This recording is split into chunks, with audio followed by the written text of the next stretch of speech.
How are you feeling? How long have you been here?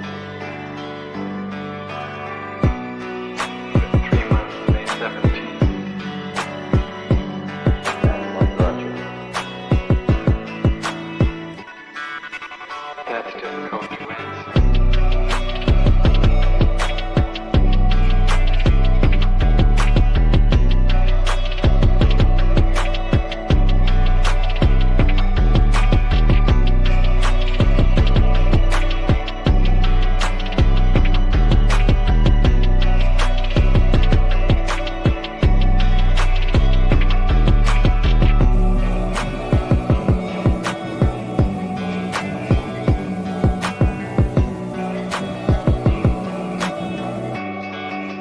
Give me some idea.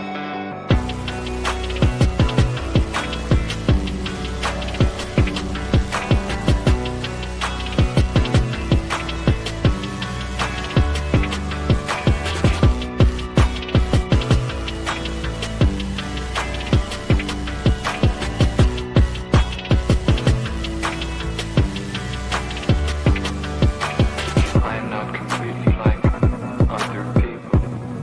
What do you mean by that? People dislike me because I am not completely like them.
I am trying to do with my life something which few people try to do, and this influences my thinking and consequently my action. What is it you're trying to do with your life? Play the piano for people. I'm not clear. How is it that playing the piano for people has eventually resulted in your being here in the hospital?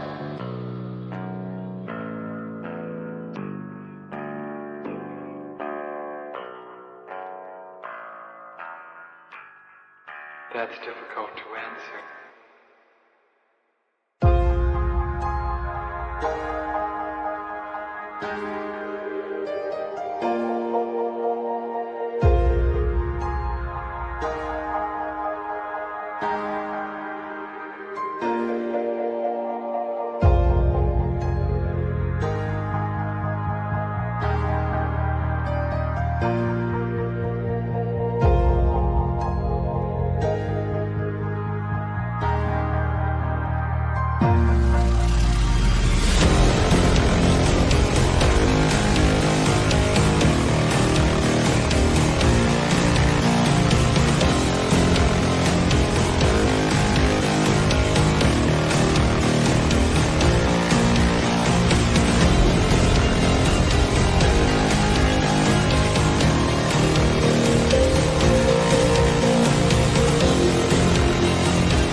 this the end?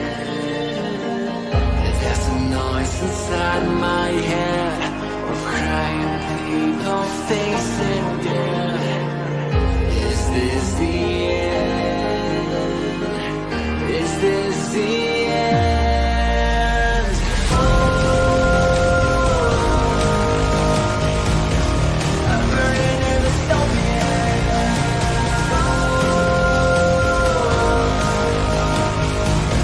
There's no place to hide.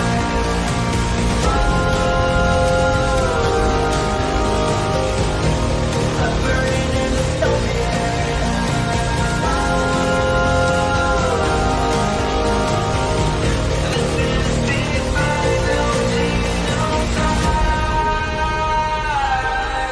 What have we done to the world?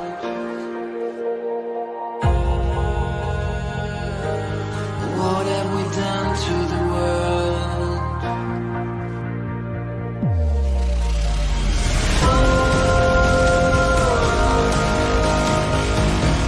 I'm burning in the stone.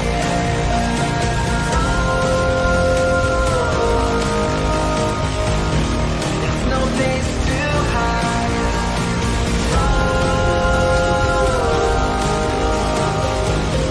I'm burning in the stone.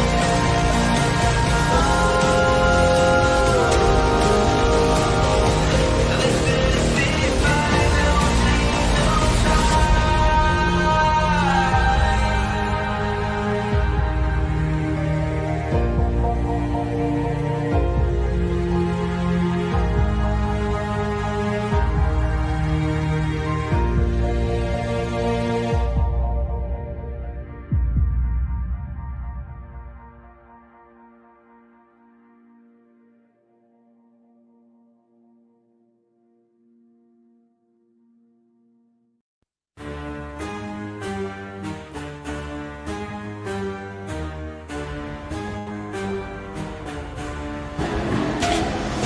Gnostic night chains riding higher on his steed with a sword so big he can't see reality, swinging it wildly, cutting down dissent. A king in his mind, but his kingdom spent. He fights a war with shadows and lies, selling his soul for the highest bidder. Gnostic delusions cloud his pathetic mind, spreading his bullshit like it's honest and true. James, you're a fool with your sword in the air, swinging at ghosts that aren't even there. It's Oprah, scream like she's after your soul, but you're the one lost in a Gnostic hole. Your head's in the clouds, spitting nonsense so bold, selling your lies like you're breaking the mold. Woke here, woke there, but all I see is your confusion. You mislead your audience with your twisted illusion. Hegel is a wizard, man, what the fuck is that? You're out of your mind with that Gnostic trip, listening to whispers, shadows in your head, boxing with ghosts, debating shit that's dead. Gnostic night chains shouting through the void, swinging that truth like it's something to avoid, swinging that sword like it'll make him king, but we all know it's a coward stang. Gnostic night chains so gay and so fake, blocking all reason for his own damn sake. You hide behind smears and block every shot, your facade's worn thin, now your grift's all for naught.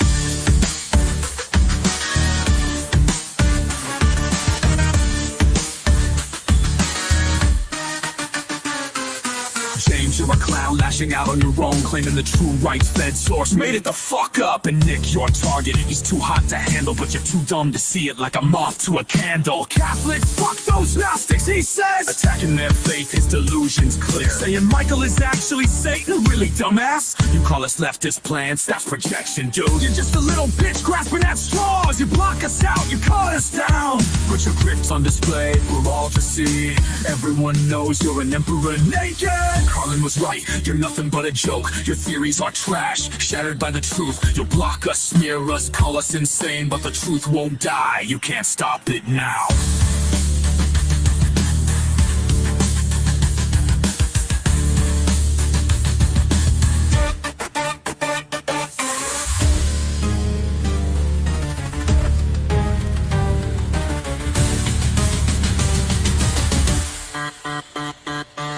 Yeah, one thing's true, we've been fucking with you, exposing your lies, showing you through. We've watched you twitch, we've watched you crack, cause you're a little bitch, and you can't come back. You block every voice that dares to defy, but we've made it clear you can't hide, you can't lie. You screamed, you shouted, you called us insane, but now, James, the truth's too clear to deny. Like a naked emperor, no matter how hard you try, you cannot shut us up, cannot hold us down. You've got nothing left, not even your crown. You're broken, bitch, and we're taking the throne. Gnostic night, James shouting through the void, swinging that truth like it's something to avoid, swinging that sword like it'll make him king, but we all know it's a coward's stain. Gnostic night, James so gay and so fake, blocking all reason for his own damn sake. You hide behind smears and block every shot. Your facade's worn thin, now your grip's all thin.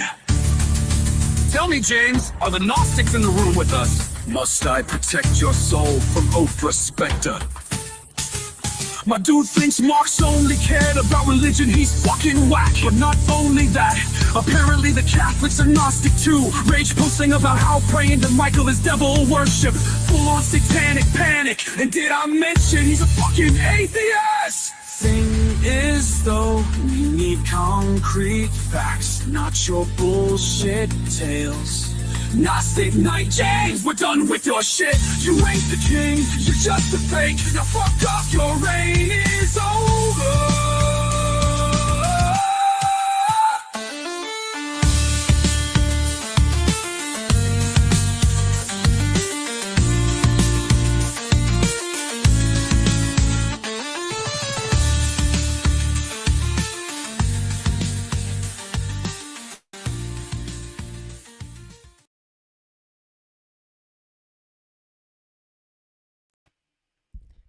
Well, hey, happy Tuesday. Welcome to the cult. Hey, let's give Sam a big round of applause.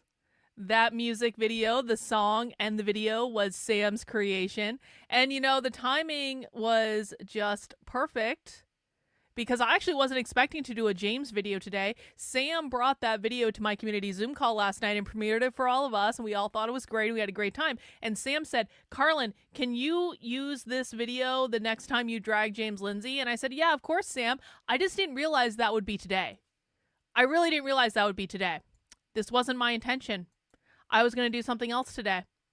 But, then I was notified last night.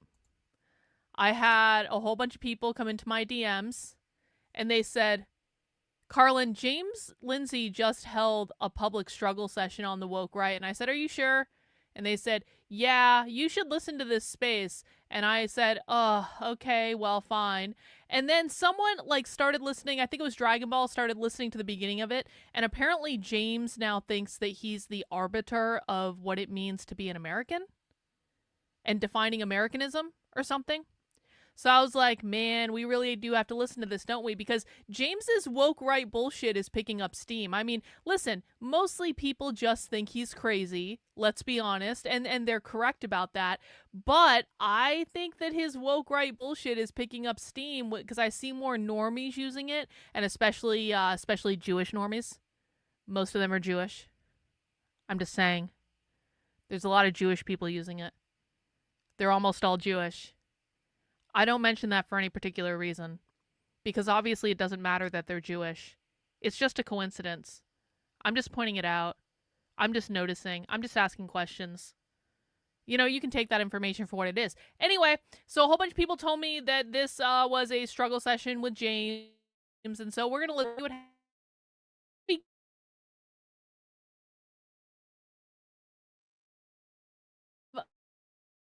my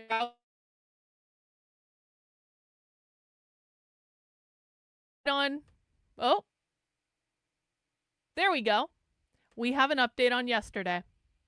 Because of course you know, the they, them that is Haley Shane and I had a little encounter over the past couple days. And listen, Haley Shane is not a relevant person. Whether or not Haley Shane is a they or a them or a she or a her or a he or a him, Haley Shane is not a relevant person. So I don't actually anticipate talking about Haley Shane anymore after this because it is actually kind of funny. So you guys remember Just like basically a day and a half ago, Haley Shane kind of went baby viral on the internet for allegedly having recordings of an Antifa event and coming to the startling revelation that communists are not Democrats. I know we were all shocked at this new information that we definitely weren't aware of for years before this. And so Haley Shane had this thread go viral on Twitter, and then I reached out to her in the DMs and I was like, so can I have the recordings? Because we'd like to listen to the recordings. I'd like to use them to educate people. And then Haley Shane had a massive, what I believe is probably a testosterone-induced meltdown in which I was called all sorts of names. And, I didn't take too kindly to that. And so then I released our DMs where Haley Shane was having a meltdown. And I showed people that Haley Shane was calling me a pedophile, calling me a fat, ugly cow, just acting a fool in the DMs. I mean, listen, a lot of the mass shooters turn out to be trans. We know that testosterone has a weird impact on the body. And so I guess we can't, you have to look at mentally ill people with sympathy, to be honest. We don't want to be cruel. We don't want to be unkind. We want people to get the help that they need. I just think that this may have been a testosterone-induced meltdown. And so I posted the DMs online, and then Haley Shane, and then do you guys remember I'm sorry, they, them. I don't want to misgender anyone, so I'm just going to try to call Haley Shane they, them, just to be on the safe side, because I honestly don't know. So then Haley Shane started talking a big game, and Haley Shane was like, you don't want any of me. You don't want any of this. And I was like, oh, honey, you think I'm afraid of you? Okay. And I kind of ignored that. And then Haley Shane decided to post a big thread about me on Twitter. And then Haley Shane privated they, them's account. Because apparently Haley Shane was just getting a little bit too much public attention. And even though they did this whole thread about how, guys, the left is really dangerous, guys, the left is really dangerous, we all need to get up. They, them literally said this. We all need to get our ass in gear to fight the left. Well, apparently getting your ass in gear lasts about 24 hours. And they, them privated their account yesterday. So we couldn't see what was going on, but now they, them has unlocked their account. And I just want to give a little update. So they, them says, I've gained about 2,000 followers in the last day or so let me clear some things up. I'm not a journalist. I'm not a MAGA patriot. I'm not a liberal. I'm not a politician. I am a brand designer that has lots of really loud opinions. I work with businesses that share the same ones I do. This is a marketing person. If you followed me expecting me to post inflammatory bullshit all day, go ahead and hit that unfollow button. But if you want to send me money and have me design a logo for you, I'm taking on clients. And you know what?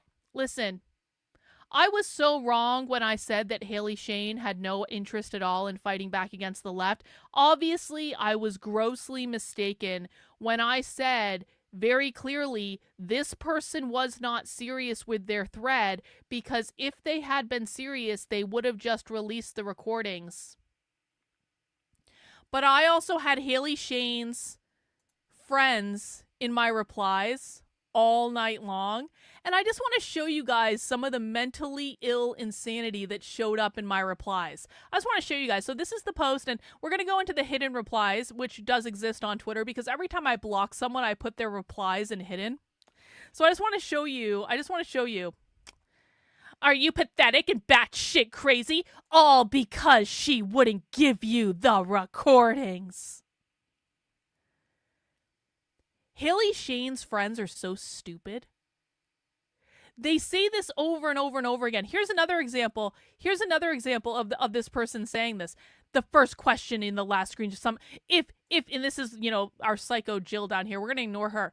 If you're 2 years ahead and this is not new information that communists are not Democrats, then why are you so desperate to get your hands on the recordings? And I can't believe I actually had to write this, but I was just getting this from so many people that I actually had to explain over and over. I'm not desperate to get the recordings. I actually have recordings that are much better, and I know they're much better because they're video recordings and not shitty audio recordings. I have video recordings of the far left saying all the things that were in her thread. So I don't need anything. I'm certainly not desperate for anything. But here's what Haley Shane's retarded friends don't seem to understand. Because they're all running around going, she's not going to give them to you. She's going to give them to someone way more credible. So you mean to tell me that Haley Shane is going to give her recordings? I'm sorry, I keep misgendering. I really apologize. Haley Shane is going to give them's recordings to someone else. That someone else, and presumably the people that they work with, are going to go through the recordings and find all the good stuff, and then they're going to release a story and the recordings. And so and I don't have to do any work, and they're going to release the recordings anyway. I think this sounds like a win-win to me. If someone else wants to take on the job of listening to all those recordings and editing it down into the good parts and then releasing them, hey man, I'll take it. Because you want to know what? At the end of the day, I'm still going to get access. Now, I happen to know, because she posted it on her timeline, that Haley Shane seems to be talking to two people. One is Harrison Smith with InfoWars. They apparently invited them on for half an hour to talk about their alleged experience. And listen, man, I don't really have any beef with Harrison Smith. I'm ambivalent about Harrison Smith, to be really honest about it. I don't like him. I don't hate him. I don't feel any which way about him. But what I do know is that half an hour on InfoWars actually isn't enough time to unpack anything, and Harrison Smith probably isn't going to know the right question to ask, and I don't mean that as any offense to him. This is a very specialized skill set that I don't get the impression that this is Harrison Smith's thing. It's just more of like a general interest thing. So I don't think we're going to get anything groundbreaking from that InfoWars interview. The other person apparently that them reached out to was Chris Rufo. And I had to laugh when I saw, they actually tweeted this. I don't know if I pulled up the tweet. They actually tweeted, I sent everything over to Chris Rufo. And I was like, oh, honey. Oh, you don't understand how this works. Okay. Listen, I strongly doubt Chris Rufo is going to cover this. I can say this with 95% certainty. I could be wrong. But Chris Rufo doesn't cover stuff like this. At all. Chris Rufo has a political agenda that he's pushing. He has a political narrative that he's pushing on behalf of the Manhattan Institute and Paul Singer. Chris Rufo doesn't cover anything on the radical revolutionary far left. He only covers DEI stuff that is institutionalized in large organizations that he can go after and make a big media splash. Because for Chris Rufo, it's all about media and brand and narrative. And so he only goes after these large organizations. Yeah, I mean, he's never covered this stuff in the past. Why would he do it now? I could be wrong. Maybe to Chris Rufo, the news that communists are not Democrats will be groundbreaking and earth-shattering. In which case, we're going to drag him we're going to drag him to a copious degree if he actually does that. But I don't think he will. I actually think Chris Rufo's a reasonably smart guy, and he knows where his bread is buttered, and it's not covering the radical revolutionary far left. So I wish Haley Shane the very best of luck. What I will say is that I think it would have been better off for her if she'd sent them to Andy No, or she could have sent them to Stu Studio, or even Trevor Loudon, someone like that. Send them to a Mel K. Mel K would have done a great job. There are any number of people that Haley, them, could have sent those recordings to that would have actually given it decent coverage, but she chose not to do that because she didn't know what she was doing, and she just wanted to behave like an overgrown child lashing out on the internet, and such as it is, I guess. So I guess we'll see if we ever get those recordings, but I want to show you guys a couple more things. Let me show you some more of the hidden replies. So this is what I got from Haley's. Remember, guys, according to Haley and her friends, them's friends, I'm sorry, I keep misgendering. According to Haley, them, and them's friends, I am the insane one, okay? They are the sane people, and I am the insane people. I just clicked on your live stream. You ain't nearly as skinny as your pic would suggest. You are truly pathetic. Everyone can see that you're the one having a meltdown, you fucking psycho. It's not too late to delete your crazy. You're way out of your league. Lots of that stuff like that. You're barking up the wrong tree, bitch. gonna be hilarious when we're making fun of your yard. They kept alluding to the fact that they were gonna come to my house, which was very, very nice. You can go fuck yourself and crawl back into whatever hole you climbed out of. I feel like I'm back in the trailer park, man. There's my Carlo picture of me. You're fucking with things that cannot be easily unfucked with. Can you hear that? Can you hear over the type 2 oozing out of your fat fucking body? Real screaming from the other side of a chain link fence vibe. We find a I don't even know what the fuck that means. Let's see. Is this engagement farming? You're making a mistake. This is where I started getting death threats from her friends. Oh, so they, them's friends. I gotta stop misgendering. Yeah, I kind of figured that. This is where I started getting death threats from they, them's friends. Yeah, we're wrong neighborhood. You're a total cunt. You should go on a run about it, fatty. See, don't these people just look lovely? Don't they just look lovely? Don't they just, like, I'm obvious in this case, oh, this is my kitchen. P.S. If any of you have ever wanted to see my kitchen before, if any of you have ever had a burning desire to see my kitchen, Haley Shane, they, them's friends, were posting pictures of my house last night just because they're definitely not the psychotic ones. Now, I will say this was my kitchen back when I bought the house, and man, I don't know where the fuck all that counter space went. I don't know. I used to have so much counter space. But I do have a cozy little kitchen, and Haley, they, them's friends should know that if any of them show up at my house, they will be met at the door with guns, and the police are less than a mile down the road, and the police have been duly notified that psychos are posting pictures of my house on the internet. And if they want to trek into New Hampshire to try to find me, they're more than welcome to. But, you know, I don't think that's going to work well for them. I have a microwave. Calm down. This is what the previous this is when I bought my house. So this is like the previous owners. The previous owners did not have a microwave. I now have a microwave. Okay, everyone calm down. No one needs to freak out. Everyone's like, they're like, where the fuck, Carlin? What? How do you survive? Everyone calm down, okay? I just want to show one more thing before we get into the struggle session. So this was my favorite psycho that showed up in my feed last night. This person started talking shit about me. I had never heard of this person before.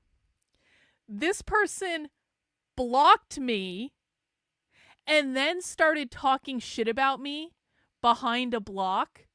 So they're trying, and this is actually like rather representative of what I found with Haley Shane, they, them's psycho crowd, is like, they like to talk a big game. They feel like they're these big badasses on the internet, and they're in a gang, guys. They're in a club, and no one's gonna mess with their friends, and they're gonna go and stalk people who are messing with their friends, and they're gonna act like big tough guys that I should be afraid of.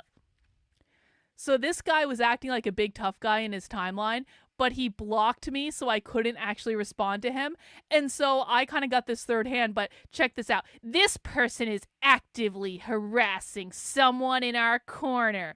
It's going to stop. And then if you go into the replies, look at this. Here's Haley. Here's our coward Haley. Here's our coward they, them.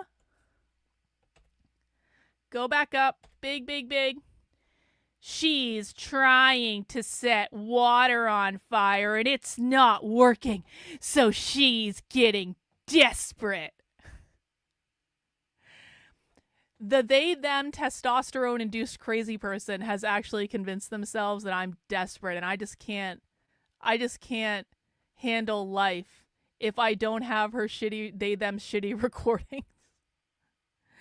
And then she sounds like an unhinged commie. Yeah, you got me. They're threatening to come to my house again. No, look at that. Oh, yeah. Yep. She's horrible. She blocked me. She's insane. Oh, look, they're talking about you guys. She's insane and has insane followers. I'm blocked by her. Like, how is everyone look at this. Look at this. Like, everyone I know except me has her blocked. Yes. Yes. Because you guys are fucking crazy. They think I'm a communist. Yeah, isn't that funny? They have no idea what communism is. They have no fucking clue. I had to mute her. That's what she does for a living since she's been on the scene about 8 years now. So fun fact, guys, fun fact. If you ever want to know if someone actually has followed my work, ask them what year I started making content. I haven't been on the scene for 8 years. I started making political content in 2020. But and I see this over and over and over again with this crowd. Like, they'll say things like, I started watching her in 2016. I started watching her in 2018. And she used to be normal. And I'm just like, how'd you do that? Because I wasn't even making content in 2016. I wasn't even making content in 2018. So how the fuck have you been watching me for that long? She's a serial harasser. I will personally give you money out of my wallet if you can bully her to move out of New Hampshire. Try good fucking luck. She's a pedo apologist. I blocked her. Oh no, guys, I am blocked by Dawn. Dawn with 3,000 followers and doesn't even have a blue check, which usually doesn't make a difference, except it only actually really matters if blue check people block you. I cannot believe I am blocked by Dawn. Oh my god. I might have to mess with her. Oh, this is Lydia's husband. Do you guys remember Lydia that fucked Tim Pool? This is the cuck that Lydia married. She is the definition of the dark triad personality type. She is nuttier than squirrel shit on a peanut farm, not to mention a pedo supporter. I blocked that lunatic a long time ago. Blah, blah, blah, blah. Oh, picture of me. She's very unhinged. Listen, Pepper Pissed thinks I'm unhinged, guys. Pepper Pitch thinks I'm unhinged. She's a real crazy. She is a fucking loon. Literally a crazy person. This is over and over and over and over. I have no idea who any of these people are. Yeah, got one. She's totally full of her own ego.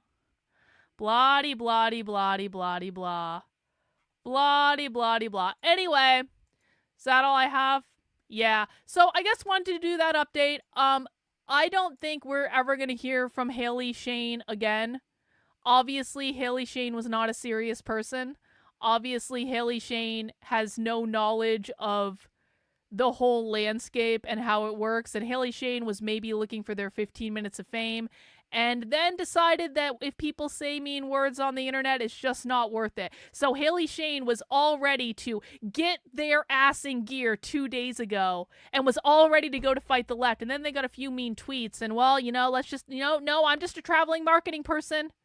I never wanted to fight the left. I'm just a traveling marketing person. So good luck, Haley. Good luck. That's okay. I'll do it. Your little horde of unhinged psychos can all they want. I was here before you. I'll be here after you. And when the Marxists are taking over because people like you were more interested in your fucking feelings than actually doing anything of value, I will sit back and I'll eat my popcorn and I'll say, I tried to warn you fuckers. And you just read around the internet because I was too fat and ugly to have your recordings, and you're just desperate, and you're the crazy one, and why are you so crazy? So good luck, Haley. Good luck. Now, guys, if you want to support the work I do, which is spend almost all of my time exposing the far left, educating people about the far left, creating content about the far left, I create more anti-communist content than anyone on the internet, and it is not even fucking close.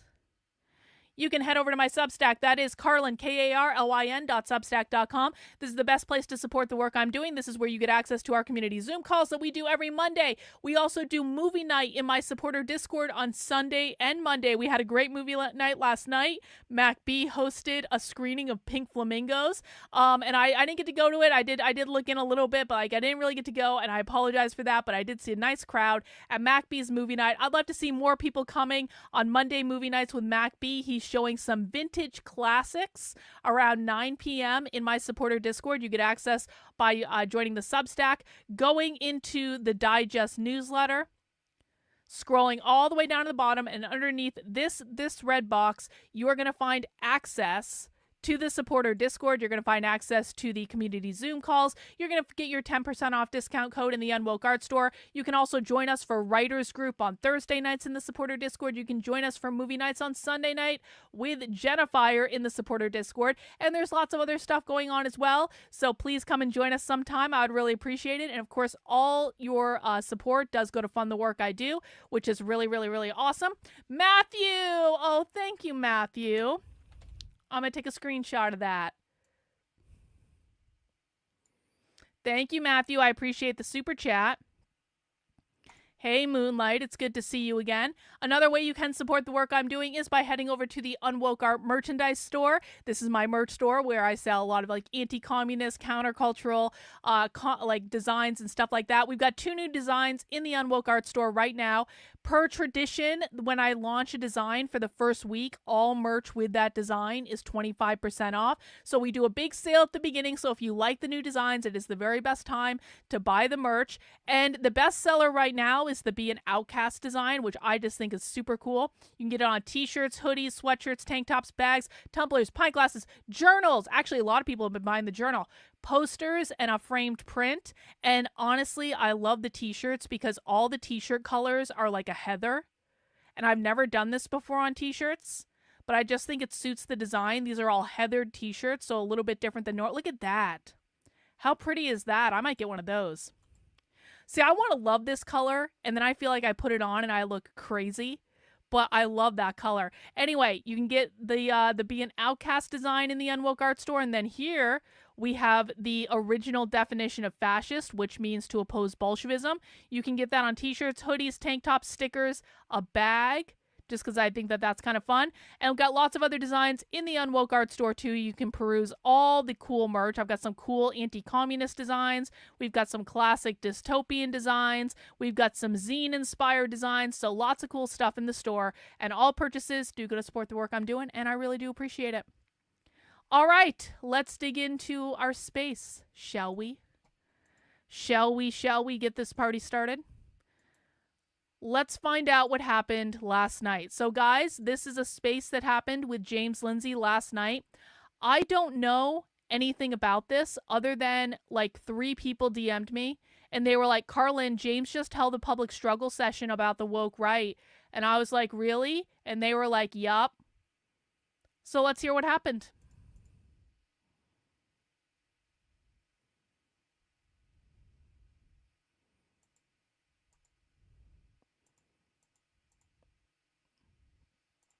Got to fast forward. So they could not get in, so we had to restart the pub. Oh my goodness. So apparently they started the space and they got botted or something originally. So this is like the second part of it. It's like crashing a ship, but we are back. We'll see if it works better.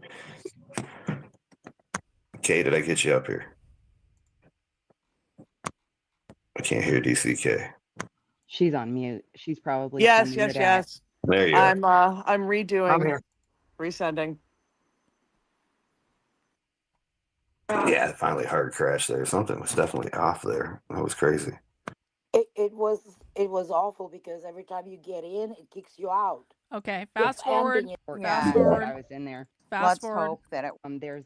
Sorry about I'm that. so The amount of trash, the doxing, everything that I've got since I started speaking up about this is unbelievable. Okay, Yeah. hang on. They do not want me talking about. Well, Rewind Nikki, a there's little bit. I told you how many I had to kill. Definitely crashing the space. So If that doesn't show you Okay. that there's an agenda, I don't know what the. Okay, does. so it looks like, okay, they're starting from the premise, and I'm going to turn down my mic a little bit because I know the Twitter space volume is not good.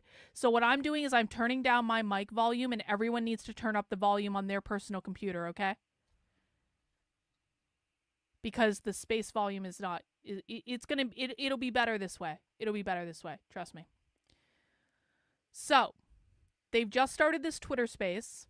The original space they did got botted, and it basically crashed, which happens like all that for people who don't do Twitter spaces. That literally happens on like so many Twitter spaces, not just the botting, but also the crashing. Twitter spaces are very buggy. So apparently there was some sort of malfunction with their Twitter space, and they're jumping right to, this is a conspiracy.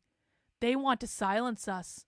There is obviously an organized agenda to prevent us from having this conversation. And I'm like, anyone who actually does Twitter spaces on a regular basis knows that Twitter spaces crash like all the time. Like all the time. If you're on a Twitter space and it doesn't crash, that's like a nice surprise. agenda. I had every big account has posted this space for me today. So I really. Yeah, so they knew it was out there. James, my dude. James, sorry about I'm that. They don't I'm want so me. sorry. They don't want me talking about this. This is not surprising. This is totally on They brand. don't want me talking. They don't want me talking about this. Well, we definitely do. So I personally love it when James talks. I mean, look at me. I'm spending my afternoon listening to James. I love it when James talks, because when James talks about this, he sounds fucking insane. I mean, the amount of attacks, the amount of trash, the doxing, everything that I've got since I started speaking up about this is unbelievable. They do not want me talking about this. Not at all. Yeah, I know. I actually was going through your account and going through your replies, and I was like, if this isn't the biggest amount of hypocrisy and bull I have ever seen, I don't know what is. Why? Why is it yeah. hypocrisy? And it's coming from within, which makes it so much worse. It's coming from within, but guys. Like is I it said earlier in the previous part, I wake up, another psyops. I wake up, another psyops. Yeah, I mean, so therefore, I mean, is it really coming from within? I mean, everything seems like a psyop anymore. Every freaking thing, from the way we put on our shoes to the way we put on our pants. I will tell you that the place that we are right now, and I don't mean the space, and I don't mean wherever you happen to be physically, I mean Twitter, X, whatever, social media in general, is the battleground of World War III. But it's being fought as a psychological war. So you should expect psyops. You should expect most of the things that you're seeing, including from your trusted influencers, We are literally in World War III, guys. Paid for, are propaganda, are not real. No shit. Are designed to mislead you. When I tweeted this the other day, I have some knowledge of this, not a lot. I don't work in this.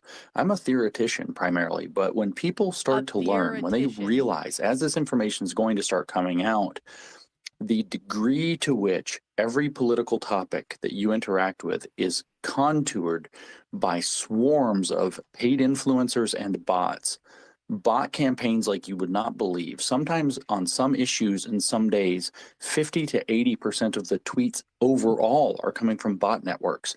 When they start to realize that they are not interacting with reality, but a 80% of the posts on Twitter are coming from organized bot networks? Do we have any receipts on that? Is there any evidence to support that? Has James been taking DMT? You know, this is actually a fair question. Actually, you know what? No, I don't think James has been taking DMT, because if James was taking DMT, and I may have some experience with this. I obviously, there's no reason I should know this. But like, if James was actually taking DMT, he'd probably be a lot calmer, I think. manufactured and contoured reality to mislead them. Maybe they'll start interacting with social media differently. It's so pervasive and heavy now that I have to figure out some things, because all I can think, my advice to people would be, is now is time to jump ship. Unlike the other grifters who want you all to sign up for X and buy a blue check and earn them a payout, now is time to get off social media, because it's not a safe place for your mind. No, it's Wow. not. And then you have to go out and then you have to deal with James is actually not wrong about that. If you don't have to be on social media all day, don't be on social media all day. But like, if you need to be on social media or you insist on being on social media, you got to protect yourself, man. Do not hang out with unhinged outrage mobs. Don't hang out with people who are mad all the time. Find people who make you feel good. Find people who make you laugh. If you're pissed off all the time on social media, you need to log off. But if you can handle it and find good people that you just build, like, you could, like, there are ways to create human connections on Twitter. There are. I'm in spaces all the time talking with people who I consider to be my friends. I've met some of them in real life. Like, it's just chill time, you know? It doesn't always have to be outrage. It can just be good fun with good people and good conversation. But you have to be mindful of who you follow and how you interact with the platform, because if you get sucked into the platform, you can lose yourself in it. That's very, very true. the real world, and you don't even know what's real in the real world. It's like that show, oh, what was it? Black Mirror? Yeah, like a never-ending MK Ultra experiment around this place. Oh my gosh. You know what the Black Mirror actually was, right? The namesake of the show, what it refers to. No. It's What? your phone screen when it's turned off. Oh my There gosh. you go. Oh, pretty that's sensitive. not scary. So James, I was looking at the Venn diagram, and Nikki, you know, I sent it to you. Can you put it in the Oh purple pill or God, up in James's the Venn nest? diagram. That's Um, completely wrong. James, there's, you know, in the Venn diagram that I got from Jem, he kindly sent it to me. Um, it, it seems as though those on the woke right claim to be America first, but are they Yes. really? Yes, they are actually. The Yeah. answer to that question, as it happens, this is going to be very postmodern, and I apologize for the way I'm going to answer this question, but these are right-wingers. James is using postmodern tactics? Imagine my shock. Imagine my shock that James is utilizing the tactics of the people that he claims to hate. Who, in their own description, have embraced postmodernism, which means being post-truth, which means using language as instruments of power, using perceptions of truth instead of truth as instruments of power. And the answer to your question, they claim to be America first, depends on what you mean by America. It depends on what you mean by America. James curated truth, yeah. And now James gets to be the arbiter of what people mean by America. So the definition of America is going to be the hinge around which the entire question swings. Are they the country of America first? Are they Constitution first? Are they, in some sense, nativists? Do they mean America as in white America, and America as in, the term of art for this is heritage Americans? Heritage Americans what? roughly carry the definition of being Americans whose Has anyone ever heard that term before? Heritage Americans?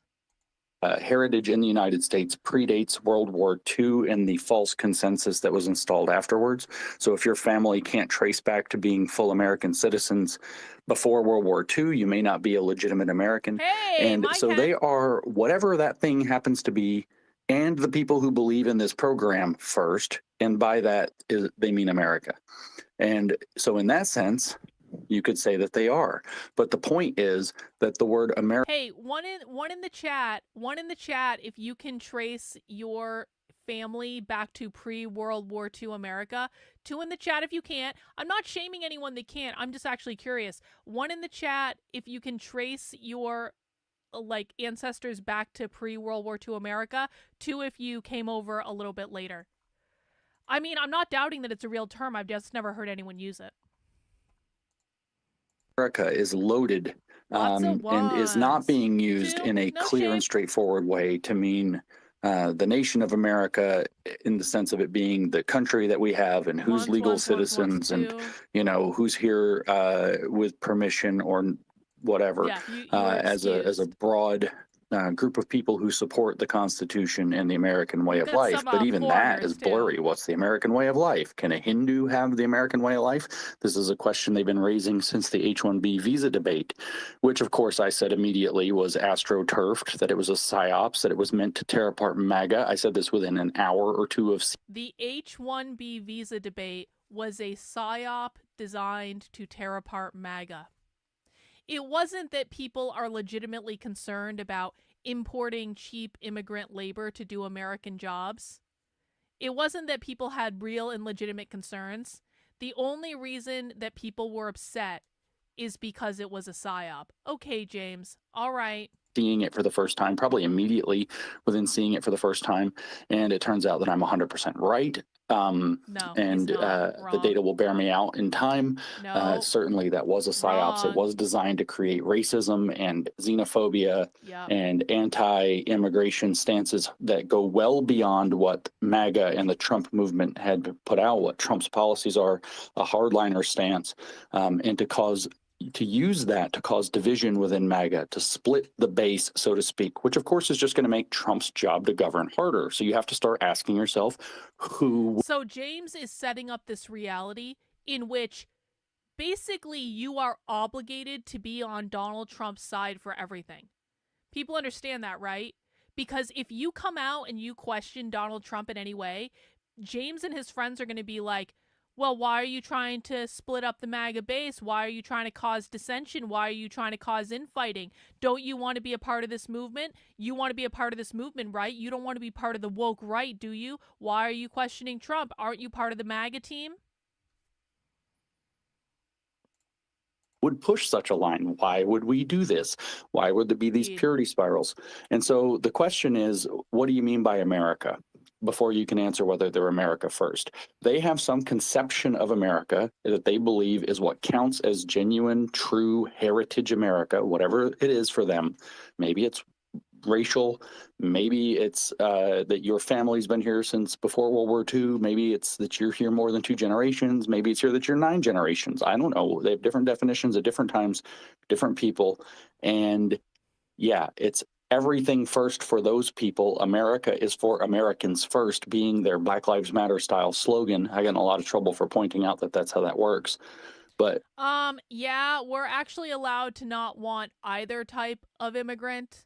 So you can choose if you want to, but I can actually not want any of them here. But P.S., Belinda, P.S., you know Trump's not doing mass deportations, right?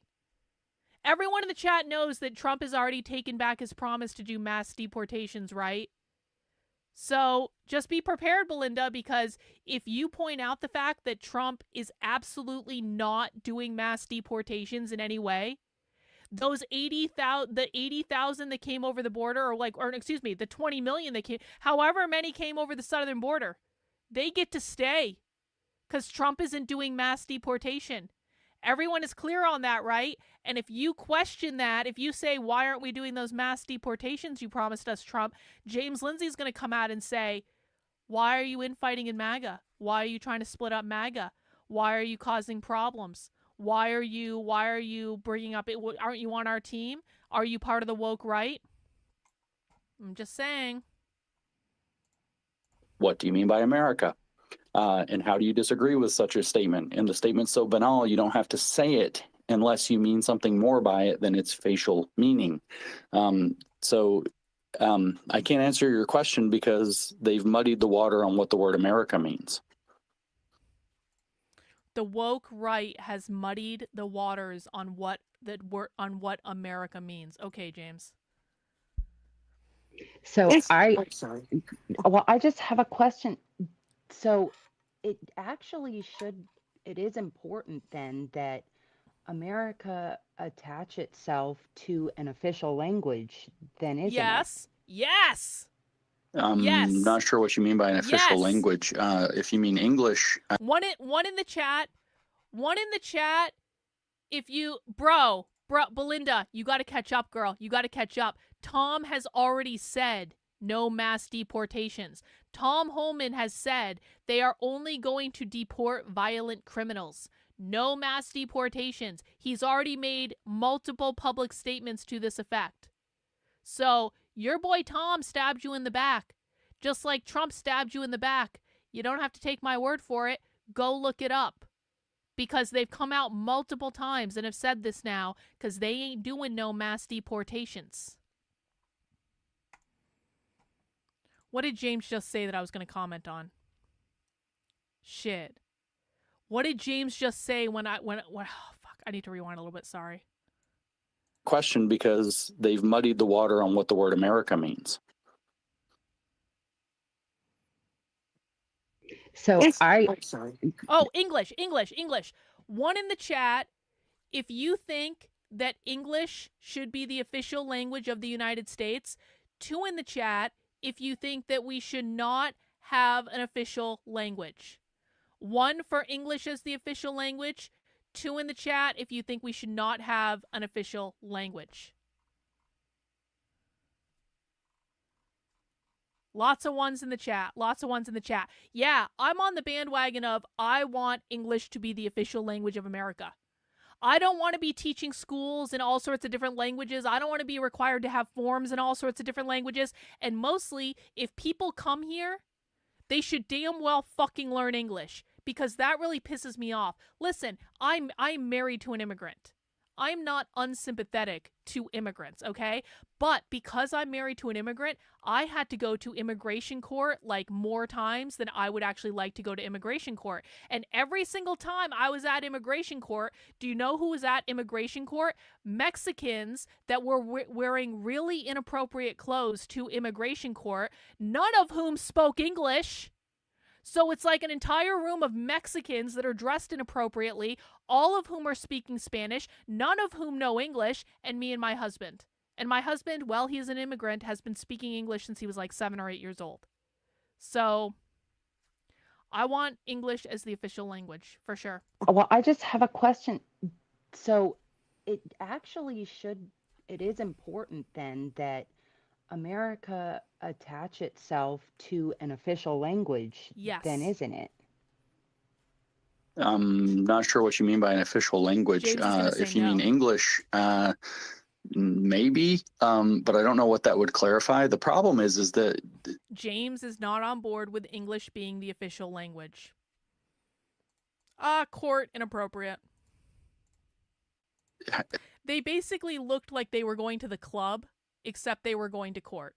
And it's like, not the right place for this, bro. No. having an official language doesn't work. I mean, just in principle, it doesn't. If you mean like, if I say the word America, it means X, and that's in the dictionary. You know, a very prescriptive use of language. No, we because can't have an slang, official right? language. So what you'll notice with the woke is that they had highly specialized language, and a lot of it was technical academic jargon, and a lot of it was actually slang that was fit to their communities. A lot of the stuff in the sexualities universe of 18,000 flags actually came from like Tumblr slang, and that all kind of mixes. Guys, James thinks that all the queer stuff comes from Tumblr. Pop quiz for my chat. Where does the queer stuff actually come from? Does the queer stuff come from Tumblr? Or is there a different origin of the queer stuff that James has no fucking idea about because he refuses to look into it? Where does the queer stuff come from, guys? Where specifically does the queer stuff come from? Let me know. Well, it does come from far left socialists. It does come from the 60s. It does come from punk. It comes from underground anarcho-queer communism, which grew out of the punk scene.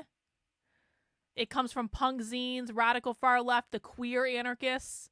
Yup, the queer anarchists. Mary Nardini gang are queer anarchists, but it started before that. Queer started in the 1960s in terms of being viewed as an anti-capitalist movement. Queer theory, queer core is Marxism. Yup. It comes from far left revolutionary socialists and punk culture.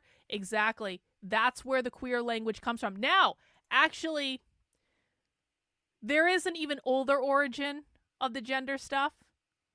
It absolutely went through Germany at some point.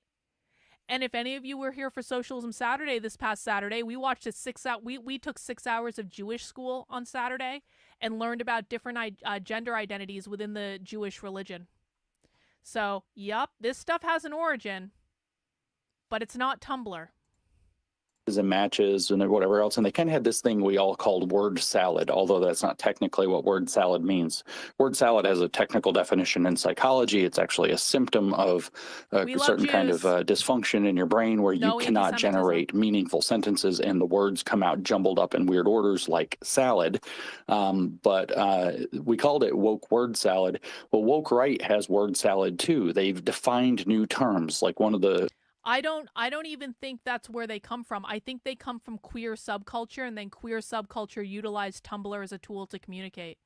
I think it comes from the zines, Mizakan. I think it comes from the zines. And then what happened? Tumblr is basically an online zine, right? So with the advent of Tumblr, they transitioned from doing these print things into doing more digital mediums, but it doesn't come from Tumblr.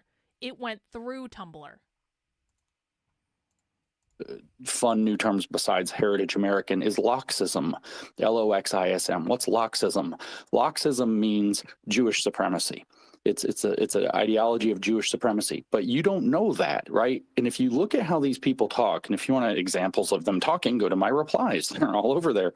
You can see these people that it's very clear they're in a cult. It's very clear that they've adopted some kind of lingo that normal people don't talk like that, right? They have all these names and accusations and various, specialized terms that come from like Groyper slang that don't make any sense to normal people, and they Groyper's mentioned 12 minutes and 50 seconds. They all talk like that, like little robots, like NPCs. And so controlling the language is practically an impossibility. It's also something I don't think we would want to do.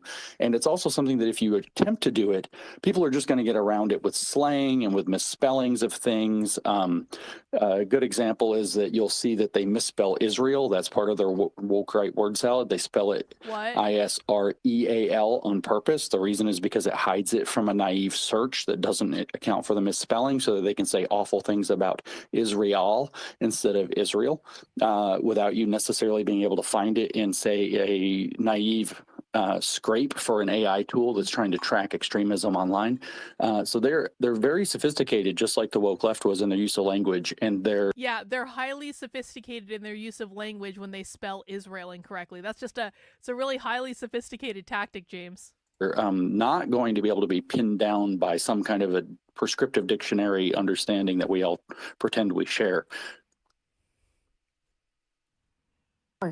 Okay, James, I'm wondering, it seems so odd to me that this seems to go along with the rise of Christian nationalism, as it's called. It used to be just Christian right, Family Research Council and Christian Coalition. It was a different kind of Christian activism. And with this Christian nationalism, how does that jibe with, their understanding, at least in the past, and love of the Constitution, freedom of expression, freedom of religion, no government establishment of religion, and in the Bible, where we as Christians are supposed to support, Israel, not blindly, of course, but we as Christians in the Bible are supposed to support Israel. We can't be good Christians if we aren't supporting Israel, guys. A lot of Christians believe this. They're taught this in church. How does this new sort of philosophy jibe with, the old Christian coalition, that just 10, 15 years ago seemed to be a whole different group of cats?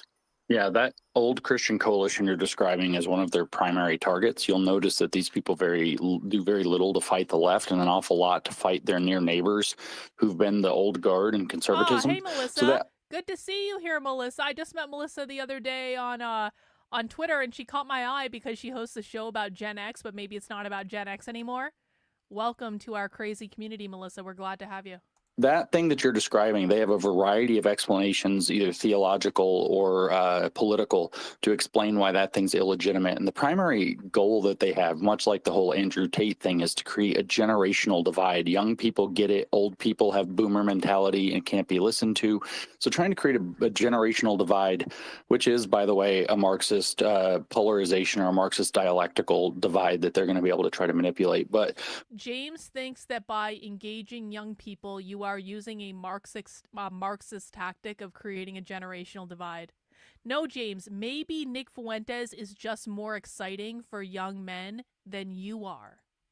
For example, you say, that the Bible instructs that we're to love Jews. They would say that that comes from, as John Rich and Tucker Carlson said, as others have said, that actually comes from the dispensationalist theological tradition, and that stems back to the Schofield Bible, and that was actually all paid for and inspired by a Jew who wanted to create Christian Christian fealty to Judaism within a huge group of Protestant Christians, and that this isn't actually that's like kosher Christianity instead of legitimate Christianity. Correct. Theologically, they'll talk about the fact that, say, Roman Catholicism has a theological perspective that's called replacement theology. Some but fewer Protestant denominations use replacement theology, that God's covenant with the Jews was replaced by his covenant with Christians after the death of Christ.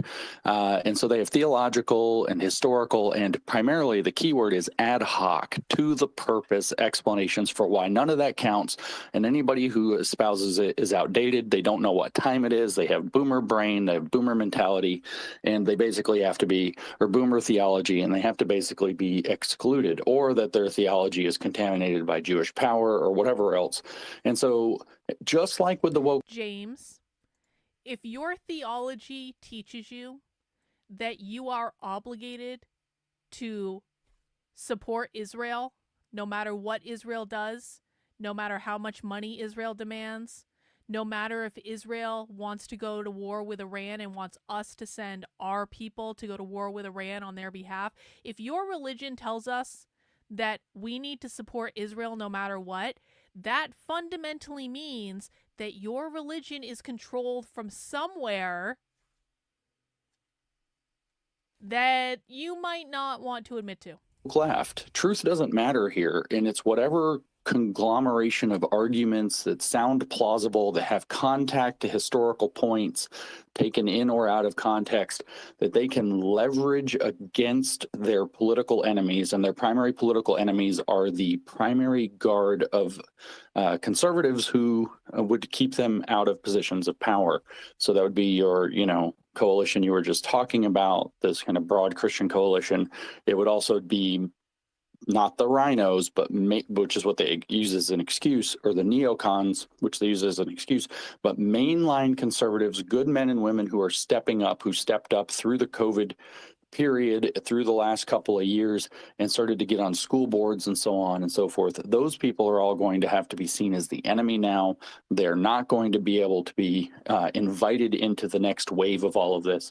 So but the point is that they don't have necessarily legitimate arguments to get around those things. They instead claim that the arguments that legitimized that coalition, those arguments themselves were illegitimate. In other words, they use a leftist critical theory to undermine their political opponents, to try to displace them. This is why I call them woke. People have a hard time with me calling them woke because they think woke is leftism. So they hear the word woke right and they say, that doesn't make sense because that means left and right. But the fact is, the thing in question with the woke right is not whether or not they're woke. They're unambiguously woke. The question is whether or not they're right, whether or not they're actually conservatives, or if they are leftists.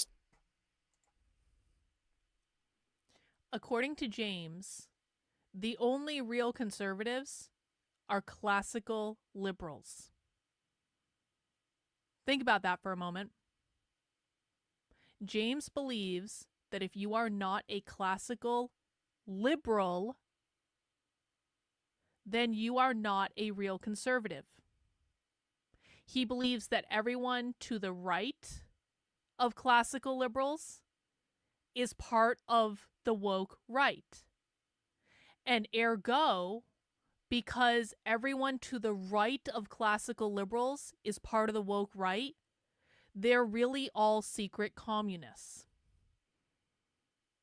Because James believes the only function that people to the right of classical liberals have is to create dissension between the ranks of classical liberals and to confuse people within the ranks of classical liberals.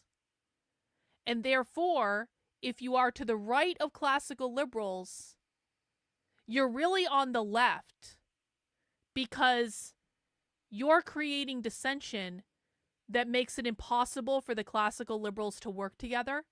And if the classical liberals can't work together, they can't defeat the left. So by being to the right of the classical liberals, you're really on the side of the left, and therefore you are a communist. Did everyone track that mental gymnastics that we're seeing? I didn't make any of that up, by the way. That's actually what James believes. Portraying trad values and reactionary values instead of the mainline Marxist values. It's a good question. So this sounds like a real danger Very to good the question. center-right coalition and even the MAGA Maha coalition. Sounds like there's going to be fractures. But we've got a couple of hands down here. I want to get to. Let me jump in real quick on that, very quick. Sure. I think the purpose of the woke right is to destroy the MAGA and the MAGA Maha coalition. Okay, so the MAGA Maha coalition. The Maha is Robert F. Kennedy. Robert F. Kennedy is a Democrat. He's not a conservative. He's not on the right. He's a Democrat. And the Democrat, RFK, has aligned with the classical liberals that believe they control MAGA. And the purpose of the woke right, which is anyone to the right of the classical liberals, is to destroy the coalition between the Democrat, Robert F. Kennedy, and the classical liberals. The point of it is to break that so that Trump is swamped with Democrats in 26, so that he's defeated whoever his successor would be. So MAGA is defeated in 28, and so that he has to govern against his base in the 100 days or 2 years that he actually has that he can do anything. This is always the danger with coalition work in particular. I want to, first of all, get Honey Badger up and then Jem. And of course, we got to say hi to Lolo and Anti-Commie and, Cody and Rodin and everybody. But Honey, you're up. Hey, Kate, thank you so much. It's good to see you again, James. And I got to give many flowers to James because especially it was early in this last year where I was able to interview him and G. Van Fleet and Lily Tang. I really deeply started to understand these tropes that are used, these labels that we are given, these labels that we give ourselves. They're all purpose. I just want to say, who was the first to tell you that Z Von Fleet was full of shit? Was that me? Was I the first to identify that Z Von Fleet was full of shit? And it pains me to say it. It really does, because I have respect for Z Von Fleet, but Z Von Fleet is a sellout to all of this. Reject everyone's label for you guys, and I think that's the biggest takeaway when you see people moving in a certain way. So for example, the problem is you have like older Christians and they love their country. So they hear Christian nationalists and they say, well, that kind of sounds like me. Well, what they don't realize is that that is a trope and that is being adopted to divide to divide us, because you have people coming in that are actually fracturing, Trump's actual movement, which if we do remember, the main people that he has surrounded himself with are just basically, traditional Democrats. And so if we are going to work together under this movement as, Trump wants it to be, which is just to shore up the borders, keep us from, protect medical autonomy, all of these things. While we're getting in the weeds, arguing about H-1B visas, which pretty much I've listened to all these conversations and 90% of people don't even know what they are. and yet I they know what were they arguing for are. days. But I knew I right know at what the they are. beginning when I saw this argument pop off, just like James said, as he identified it, this was going to be something that would take fire. And who did we see primarily really benefit? Were the grifters. Now you can say, Who well, are they the lost, people grifters? lost their accounts and stuff. No, they got so much attention from from this blow up, if you will, I think this manufactured controversy, that they got exactly what they wanted. And that's what we got to remember when we're seeing these huge spaces where So she's saying that the people who were demonetized by Elon Musk because he didn't like what they were saying, and the people that Elon Musk banned off of Twitter for disagreeing with him, they really got what they deserve, because this was just all just a psyop and this was manufactured, and they're all really happy right now. Yeah, I'm sure everyone that got banned and demonetized because Elon Musk had a hissy fit, I'm sure they're all really grateful for that. people are going at each other about our education system and whether or not we're lazy, if we're going to keep up with the rest. We have enough people here to hire. We don't need anyone else. All that stuff. We don't You need really anyone don't. else. You don't work in the tech industry. You don't know what you're talking about. I You don't either. That's either. why I don't weigh in. Exactly. You don't But either. James, I Shut have the a question. fuck up. So the question I have for you is, what have you been able to do just recently to kind of drive that point home? Because sometimes I want to rip my hair out of my head. Again, just knowing all of the stuff that I learned very deeply from your work, and in American Maoism, and all of the things that Xi and Lily have American Maoism. Pop quiz for my chat. Are the far left communists and socialists in America, are they Maoists, or are they Marxist Leninists? There is a difference between those two things. Are the far left revolutionaries in America, are they Maoists or are they Leninists? They're Leninists. They're Leninists. They're Leninists. No one on the left talks about Mao. They talk about Lenin all the time. This is misdirection. It is not Maoism with American characteristics. They're Marxists, Leninists. They're Leninists, Leninists, Leninists, Leninists. They want worldwide communism. They're Marxist Leninists, Leninists, the latter. They're Marxist Leninists. They did not like Stalin. They believe Trotsky was the rightful inheritor of Lenin. They believe Mao is in the tradition of Stalin, and Stalin screwed everything up. Yup, Mao. I'm not saying like zero Maoists exist, but they're not very plentiful. They're Marxist Leninists. Explained to me, and what we see is basically an emerging color revolution in and within our own country and our own, I say, value system. Yeah, the only thing there is to do, frankly, is to, at this point especially, is to draw lines around it and draw the historical parallels and make them as clear as possible. Getting that, I mean, storytelling, like this is what Shi Van Fleet and Lily Tang Williams do so well, is, they tell the stories of what happened in Mao's China, and then they are able to compare what happened in those stories to what they are seeing from the woke in a very credible way. There's another fellow who a lot of people don't follow. A lot of people haven't heard of him. I think I say his last name right. I know how it's spelled. His name's Stephen Williver. If I say that right, or Welliver.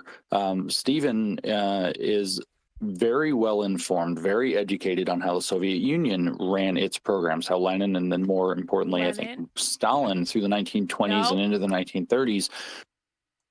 James, most revolutionary socialists in America completely denounce Stalin. They do not like Stalin. Ran their various programs, whether it's the new economic policy, whether it's Koreanizatsiya, or whether it's Raznobratsiya, or whatever it happens to be. And he's able to articulate that, hey, this thing you call DEI has a perfect historical precedent that was run in Soviet Union, and its outcome was exactly the stuff that we're, as you would expect, it's exactly the stuff we're seeing in America today after DEI. And so running the story of those historical parallels, which requires you to go learn some of the history. Luckily, by the way, it's really interesting history. It's not hard reading. It's not deep and you don't have to go dive into Foucault and try to make sense of some postmodern commie gobbledygook. You get to go read history books or watch history videos or documentaries or movies or shows or channels on YouTube and get to see what that was. Channels on YouTube. Guys, do you know of any channel on YouTube that shows people real life videos of communists and socialists? Does anyone know of a channel like that on YouTube that can literally show people with a massive archive what real communists and socialists are saying and doing? I'm at a loss for those channels on YouTube that can show people that. And then try to reflect, like, so on reflect on what's happening now in comparison. So, like, I had this moment. I was reading a book about psychology. This book was called Thought Reform and the Psychology of Totalism. It's written by Robert Lifton, who is questionable in a lot of some of his political views to this day. But at the time, he wrote kind of the best summary of brainwashing techniques in Mao's China in the 1950s and the early thought reform prisons and schools. And so he writes this book, and I'm reading it, and I'm just kind of, sometimes when you read this stuff, you just kind of got to put it down for a minute and like take in how evil people can be and how brutal stuff can be. And I thought to myself, God, this can't. I was on a plane. I've told this story a bunch of times. And it's actually in the foreword to Xi Van Fleet's book, Mao's America. I told this story in that foreword, and I just said to myself, this can't happen here. We can't let this happen. And I feel this kind of renewed sense of resolve, and like I'm galvanized to fight against the woke to try to stop it. And then all of a sudden it just hit me. This is already happening here. What am I talking about? Well, this can't happen here. It's already happening. And then I was, had this whole pit in my stomach feeling, and I had to start thinking through it. And it just became so important to tell those historical parallels. There's a lot of historical parallels if we want to deal with this woke right issue. We are making the same mistake, or the woke right is pushing us, I should say. It's a better way to put that. The woke right is pushing us into the same mistakes of the early 20th century when Europe was confronted with communism and reacted with fascism or National Socialism. They are making and dragging us into God, I hope so. God, I hope so. Many of the same mistakes that created the Hitler regime in Germany, that created the Mussolini regime in Italy, that created the Franco regime in Spain, none of which are as good as the romantic tellings that they give of them, not even close, of their revisionist history, just like how the left rewrote the 1619 Project to rewrite American history. They're trying to rewrite World War II history. They're trying to rewrite Franco's history. They're trying the Spanish Civil War. They're trying to rewrite the Italian fascists, but there's a faction of them that are interested in the Italian fascists as well. And knowing those stories and being able to compare, like, for example, here's something you hear from the woke right a lot. No, so does he really believe this, or is he just making shit up? He is making shit up, and he really believes the shit he's making up. So it is actually both. He really does believe this, but he's also just inventing it.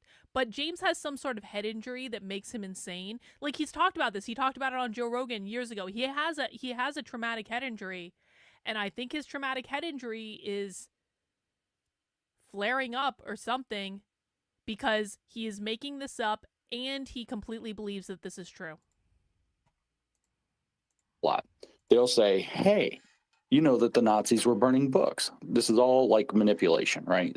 And you say, yeah, the Nazis were burning books, and burning books is bad. And then they say, do you know what books they were burning? Yep.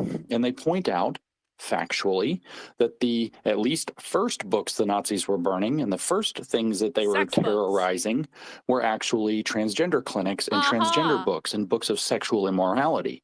And they say, were they really that bad? One in the chat, if you would be okay with bringing back book burnings to burn books related to queer theory. 2 in the chat if you think that's a bad idea. 1, if you would do book burnings to burn all the books about queer theory. 2, if you think that was a bad idea. And what they're glossing over here is that the entirety of the Nazi regime and its fallout, the millions of deaths, the grotesque world war that had to be fought to stop Hitler's march across all of Europe and further if he could, the whole Aryan racing, all of this is actually a huge cautionary tale that what begins with being this angry about sexual degeneracy that you start to burn books and destroy colleges or whatever that are promoting this Destroy degeneracy colleges? that nobody Oh should go along no! with ends Not in that! Holocaust. It's a Guys, we can't destroy colleges. It would be terrible if we destroyed colleges. How would we survive as a race? cautionary tale. It's not a hey, the Nazis were the good guys tale.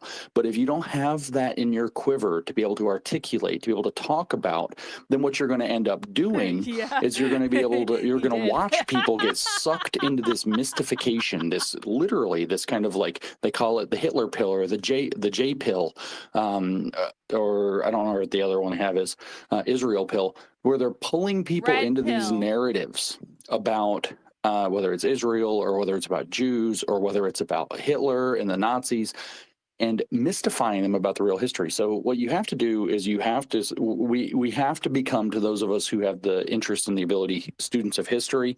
We have to be able to tell these stories, and we have to be able to identify where the mistakes are being made in parallel to history and to explain why they were mistakes. And it's going to take an awful lot of us, because these guys, as Jesus, had the conversation with the demon in the Bible, these guys are legion. They are not one or two people. There are many people. Yeah, and most frighteningly, in my opinion, they have the conservative movement, the popular conservative movement, maybe not all of MAGA, not the MAGA that's not online that much, but the people online, they've got them by the nuts. They've got them by the balls. How can you tell? Because try to get one of the conservative influencers to speak up against any of this. You've got me, you've got Seth Dillon. If you count him as a conservative influencer, you've got Konstantin Kisin, and you've run out of people. They won't speak. It's so beautiful, isn't it? You've got James, you've got the Babylon Bee, and you've got Konstantin Kisin, all of whom are classical liberals, by the way. And no one else will speak up against this. James, it kind of seems like a lot of people disagree with you, James. A lot of people disagree with you. Because it's fake and gay. Up about it. They won't say a goddamn word about it because they know they're going to get targeted. They know that their money is tied to keeping their frickin' mouths shut about this. And the conservative movement is... James thinks that there's a lot of money in opposing Israel. Everyone who's ever lost a bank account would like a word, James. Captured.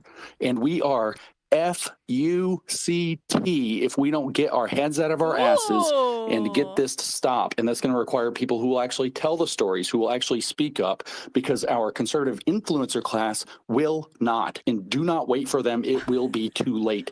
They won't say a damn word until it's safe. Not one. Oy vey. My goodness. Wow. Wow. That's huge. Jim? It's huge, James. It's amazing. Come on up, stunning Dylan. and brave. Stunning and brave. Well, loved listening to that, James. You have such an eloquent way of putting things. And Honey Badger, that was a rocking question. You always come through with great questions. And I just wanted to thank you for coming tonight, James. I think it's great. And I loved your your intro before the space crashed. And since we've got so many more people here, with what you just said, you earlier had described really eloquently that you and many others, you felt like a boxer where, you're constantly making these lefts, and then before you know it, you're going to get hit by a right. And I think that's what we're kind of facing here is what's the easiest way for us to kind of like identify what you're talking about? Because so many people here on social media, I think they're kind of lost in the jungle of the jargon, right? And identifying who's who, because there's so much fracture that's going on, especially after the election. It's kind of like a lot of the chaos has happened since you wrote your piece on, what is the woke right? So like you wrote it, and then like literally presciently, you've basically had all this like mudslinging within MAGA going on here on X. And I'm just wondering So for people who don't know, James staged a hoax in which James pretended that he took the Communist Manifesto and just changed a couple of words, and then he submitted it to the American Reformer. And the American Reformer is basically like a blog. It's like a conservative blog.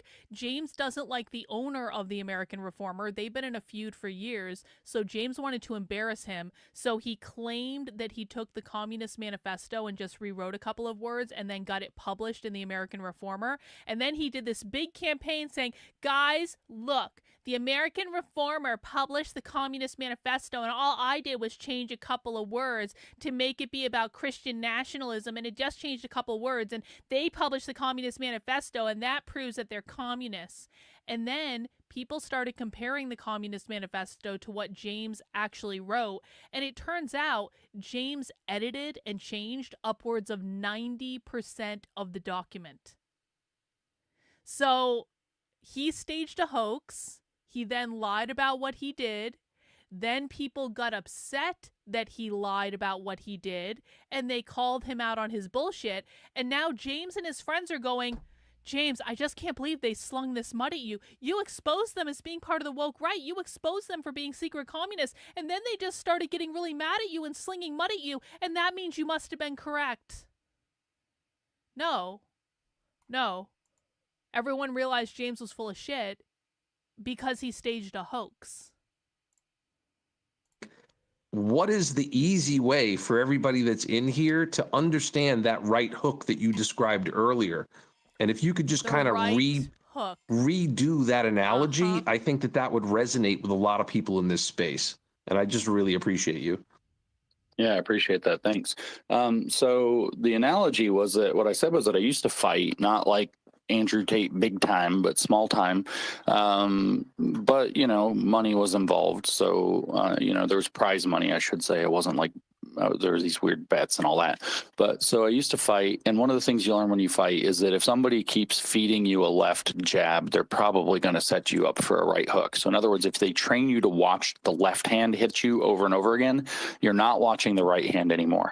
So where maybe we've gotten really good at blocking that left, so the left keeps attacking us with their left hand and coming after us. Oh, DEI. Oh, trans. Oh, you know, immigrants, whatever it is. And we're getting really good at deflecting and blocking and pointing out and exposing and mocking and laughing at and dealing with that left hand.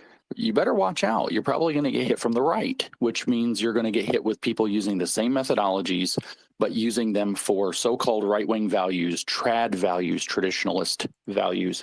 Instead, you're going to see kind of this invitation. I would tell you, you said kind of like, what are the signatures that you're dealing with on a very simple level, at the very beginner level? What should you be watching for? Invitations to rewrite history significantly because there's a false narrative we were all supposed to believe, and so it's time to question everything. And some, you know, Johnny come lately has the true story that you've never heard. That's a telltale propaganda line. You've got to be aware that maybe when they're trying to tell you that perhaps Churchill was the bad guy and Hitler might have been the good guy of World War II, that they're probably trying to suck you into something. The other thing you're going to... If you don't believe that Churchill was just the hero that we all needed, if you believe that maybe we should question, you know, maybe some of the things he did, you are on the woke right. Congratulations. I don't want to look for as a telltale sign is the identity politics. Do not think of critical race theory, you'll hear from a lot of these guys, as being a Marxist attack on our society. Instead, think of it as an attack on white people. It's anti-white racism. And that was its whole point. So when you start to hear...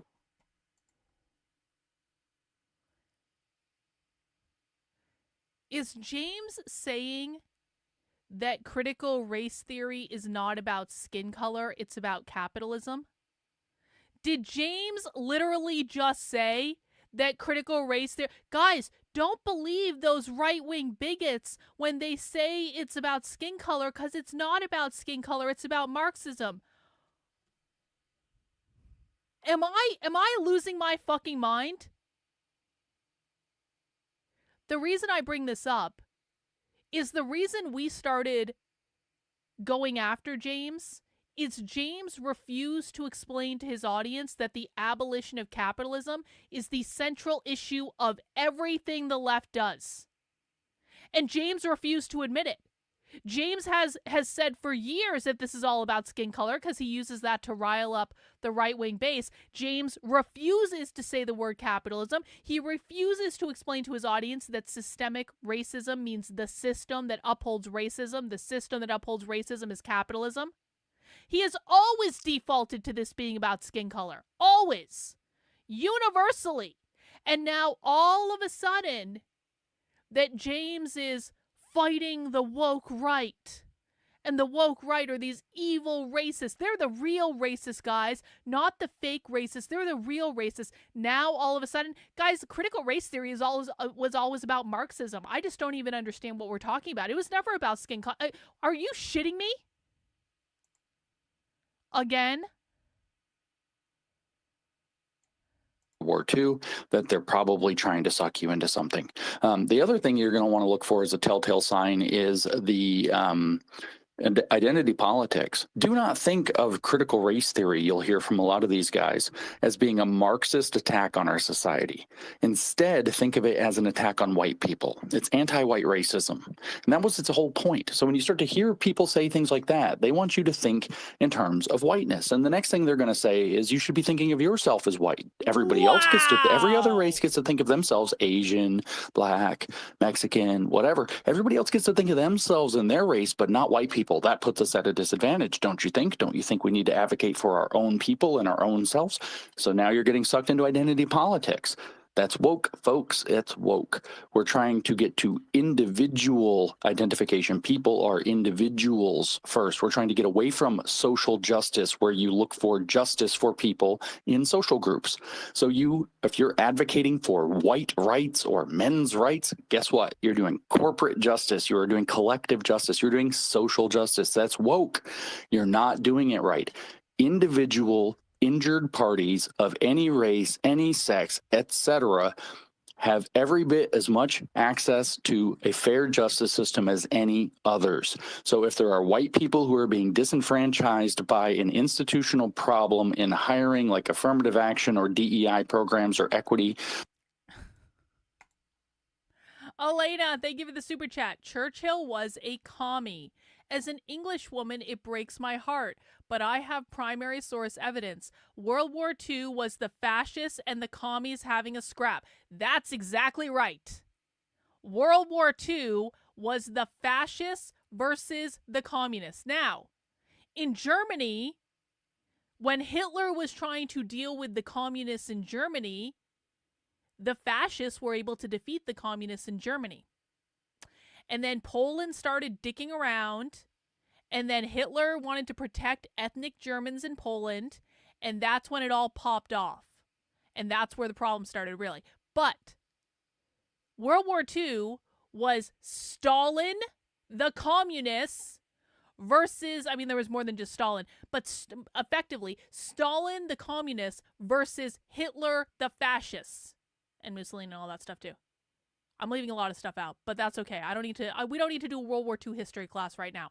What I want people to realize is that the United States was on the side of the communists. Churchill was on the side of the communists. This is just history, guys. You don't have to like it. You can be offended by it, but facts don't care about your fucking feelings. Stalin was a communist. Hitler was a fascist. The communists beat the fascists in World War II, and we were on the side of the fucking communists. And then we were fed a propaganda campaign for 70 fucking years about what happened so that we would forget, and it would all be about the Jews. What's the source? A book you can read? Hang on. I can give you a source. I can give you a book to read. Hang on.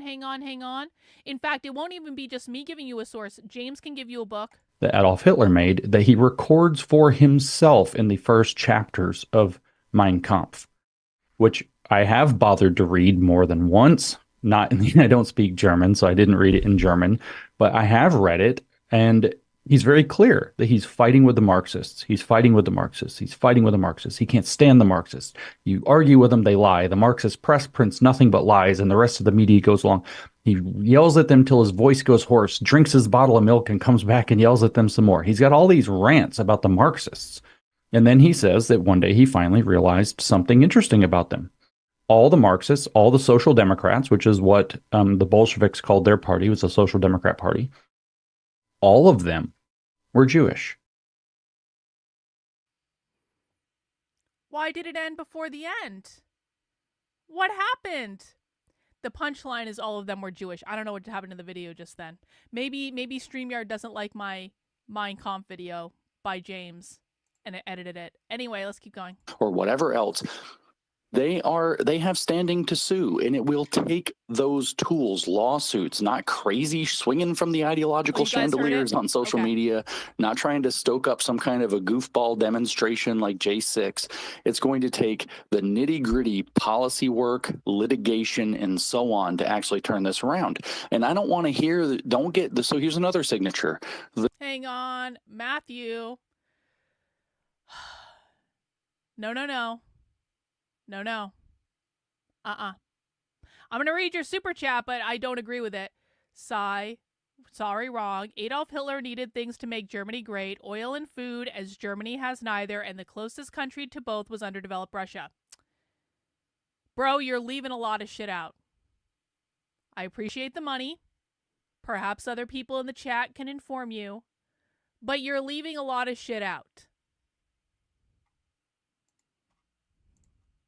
The doomer line, none of that will work. They already control everything. Bullshit. Trump just won. What the hell are you talking about? Like, are you kidding me? Every county or something like that in the country moved toward the right. And you somehow, they were like, you can't vote your way out of this. What are you going to do? Vote harder? Well, we voted harder. Guess what? We won. So, yes, I guess so. What's going to change this country is people sucking it up and going out and doing the actual hard work of politics, sucking it up and getting involved, showing up to meetings, county commission meetings, school board meetings, getting to know their elected representatives, doing perhaps in Los Angeles a recall election or something, filing lawsuits when they've been injured, taking the hard nitty-gritty work that it actually takes to make a difference without resorting to basically mass movement politics, which here's what I just read this paper yesterday about mass movement politics. And what it talked about is that the word mass here actually comes from the German word mass, and that refers to something different. It doesn't just mean a lot of people. It's beyond a crowd. It is a crowd with intention. And what it talks about with mass movements is that they are always hijacked by either a paranoid personality or by a malignant narcissist and turned into something rotten and evil. And that is guaranteed. When you start thinking in terms of a collective form of justice or whatever, then you're going to be in that kind of box. So you want to avoid that kind of thinking. You want to not go into that. When you hear people advocating that we can use Marxism too, probably woke. Don't do it. If you hear them say postmodernism, critical theory, all these things we just spent 3 or 4 years learning about and realizing were the hallmarks of the left. But when we on the right use them, they're okay because our values are better. You're dealing with tyrants, ladies and gentlemen, and you have to step back. So these are kind of some signature signs that you can look for. Or the really, really, really easy one is what I call Jew-spurging, which is to go total spurg out on the Jews. So you type something that has nothing to do with anything. I had a great sandwich today, and they're like, you're a Jew? What's an example of that? Some guy, Misfit Patriot, puts out a video debunking something to do with Andrew Tate, and Andrew Tate replies, hello, Jew. So this outsized focus on Jews is one of their big tells. It's not a 100% tell, but it's a big tell. Ask people that look like they might be woke right, or they're using woke right word salad, what they think of the Constitution. And when they tell you that the Constitution's dead, well, you've got a proof positive. They're not defending the Constitution. Look for people who are saying that the international socialism is bad or democratic socialism is bad, but national socialism is good. It's all over. Watch for people advocating for patriarchy. Watch for people advocating for racism. Watch for people advocating for some extremist position that nobody held 20 minutes ago, before Christmas Day, as a matter of fact. Like, for example, we've always been against immigration, therefore zero legal immigration as well. look for those telltale signs, and also look for bots. How do you know if you're dealing with a bot? It says something completely ridiculous, probably As a reminder, Nick Fuentes and the Groypers were literally saying no more immigration since August. pretty extreme, maybe They not didn't fully start to at the point that you Christmas. raised. And then you click on That's their not account. It true. was created probably in the last 2 years, and it follows something like 3 to 5 or 10 times as many people as follow it. That's probably a bot. And what you should do with those is block them, but they're legion. You can't get rid of them. It's like trying to get rid of termites one at a time. You can't really do it. But these are all signatures that you're dealing with something untoward and with bad reasoning. But I would just, again, the biggest one is if somebody's trying to suck you into identity politics, it is time for you. You know that meme where it shows like the communists offering the guy a thing and he's got his hand up and is like, not today, comrade. You need to have that stance. The second somebody's sucking you into identity politics, you're like, hell no, we're not doing identity politics. Then they're going to come at you and they're going to say, well, what about the Civil Rights Act? Identity politics was a term that was coined in 1977. The Civil Rights Act was in 1964. You tell me if they're the same thing. Just saying. So don't get pulled into this stuff. If you aren't sure, just engage less, go do some reading.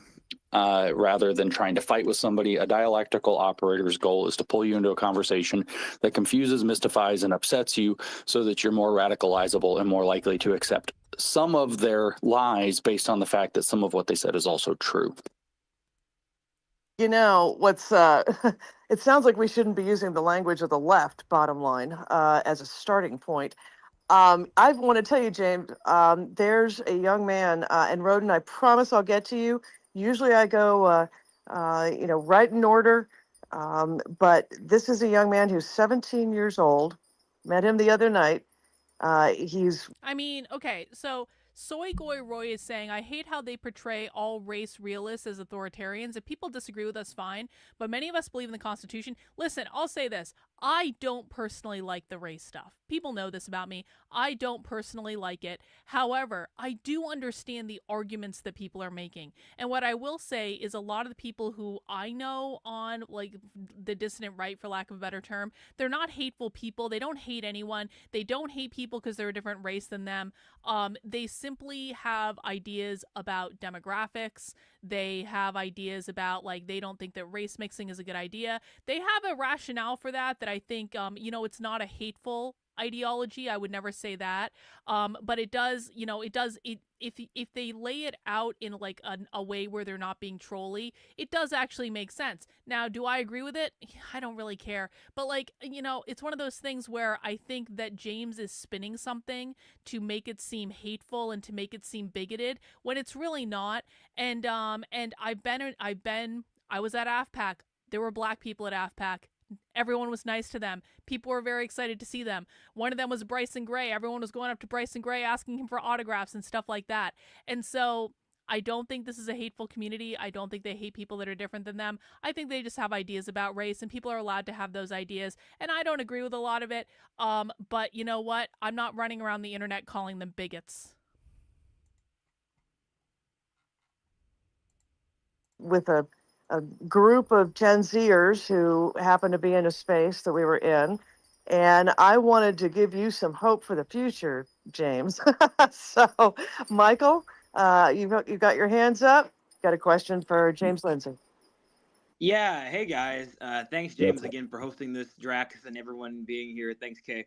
What you've been saying about the woke right, I think is just it's perfect. And I mean, you've been seeing this. I think James. This kind of woke right, smart, sect. James. I mean, has X in a chokehold. I mean, you see a lot of people sympathizing with these people and commenting. I mean, just with the different posts and influencers that you see. I 100% agree with you. And one of the things that I kind of coined this to is the horseshoe theory, right? I kind of think that this kind of woke right we've kind of picked up in the MAGA movement.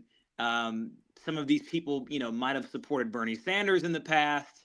These people, they kind of mirror the woke left in, so many ways as well. And I think the libertarian movement in MAGA has kind of, helped to kind of explode this thought. So I'm just curious what you think about that. And now the libertarians are at fault too, of course. Well, there's a few things there, and I think a few things about each of the things, but I'll try to be brief. And thank you for the question. Okay, so some of these guys are recent converts, so to speak. They were like Bernie Bros, and now they're like hardcore. Not all of them. Some of them are. I mean, and this is actually, if you need a bookmark, like you gotta. If you're, I know you're young, so you may not be able to do this, but some of these other folks that were here, in this culture war BS 10 years ago, we used to call it the alt-right. People are like, well, then why do you need a new term? Well, it's because the left ruined that term, so we need a new one, right? So the term alt-right became a joke. So we need a new term that describes these people that actually has some kind of power, because if you use the term that the left spoiled, it just sounds like, oh yeah, everybody's alt-right. Everybody's been alt-right for like 10 years. That is what you're so saying, James, this is just a new term that updates that, frankly. And that was real. That was a thing in 14, 15, 16, and so on. We all remember the very fine people on both sides thing, and that was a hoax in how the media portrayed what Trump said. But the fact of the matter is that what happened at Charlottesville was also a psyops coordinated by the intelligence communities on both sides, but did contain people on both sides of the issue, some of whom were normal people who got sucked into these two-sided demonstrations. It's very hard to talk about these things legitimately sometimes. Now, what about the libertarians? Well, my impulses are very kind of constitutional libertarian. I have this very, leave me alone streak. And so I have to start, which means I'm about to criticize. I have to start with a word of appreciation for the libertarian philosophy. Certainly, I am a minimalist in terms of the government. The government should do absolutely nothing except what it is supposed to do, and that's as little as possible, and mostly securing our rights and taking care of certain things that we otherwise can't in the private sector. So that's a whole complicated conversation. So that's my nod to the libertarian mentality. But what I've noticed is in both, and I'm going to give this way, both left and right woke, the libertarians have been unreliable allies. Let me give you an example. So you would think that the libertarians' instinct back in 2020 would have been that the people going around and destroying cities are violating the non-aggression principle and therefore a problem. But what they instead did largely was yell about how the cops were being abusive. So all you had to do was show a video of a cop beating somebody up, and the libertarians all jumped on the left side, and that wasn't very helpful. So now all you have to do is show that there's some foreign war, like Israel attacking Gaza, and that the United States is giving them money and military aid, and they shit their pants, and all of a sudden they're anti-Israel and helping the woke somebody, because both wokes hate Israel. I don't. James, anti-war is like one of the primary libertarian values. Libertarians are against war. Libertarians are against foreign aid. And you're surprised that libertarians were against the United States investing not only aid, but also resources in going to war with their enemies in the Middle East, which has nothing to do with us, and we're woke if we don't fucking support Israel?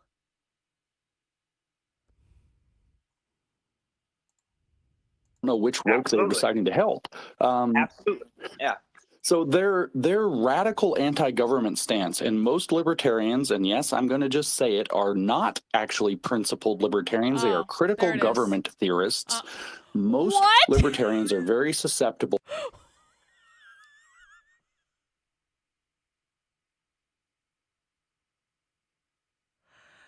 Libertarians are critical government theorists? Can we just listen to that again? Radical anti-government stance, and most libertarians, and yes, I'm going to just say it, are not actually principled libertarians. They are critical government theorists. Critical government theorists. If you want to abolish the government, you are a critical government theorist.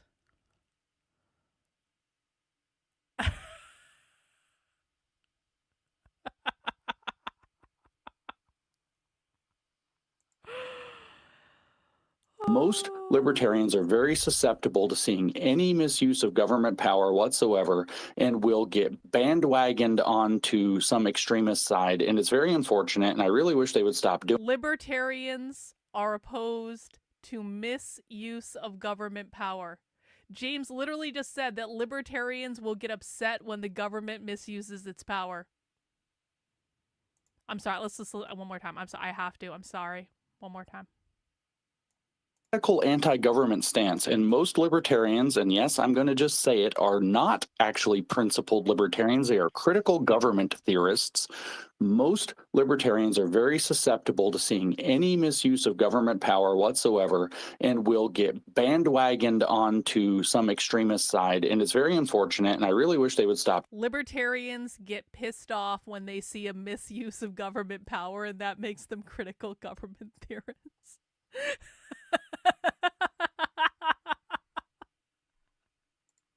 Doing it. They have such good philosophy when they can stay principled and clear on it. It's actually their philosophy of individual rights, the protection of property rights, including your body as a piece of property that you own, the contents of your own mind and conscience being inviolable by the state. These philosophies are actually the core philosophies that should be repelling woke left and woke right.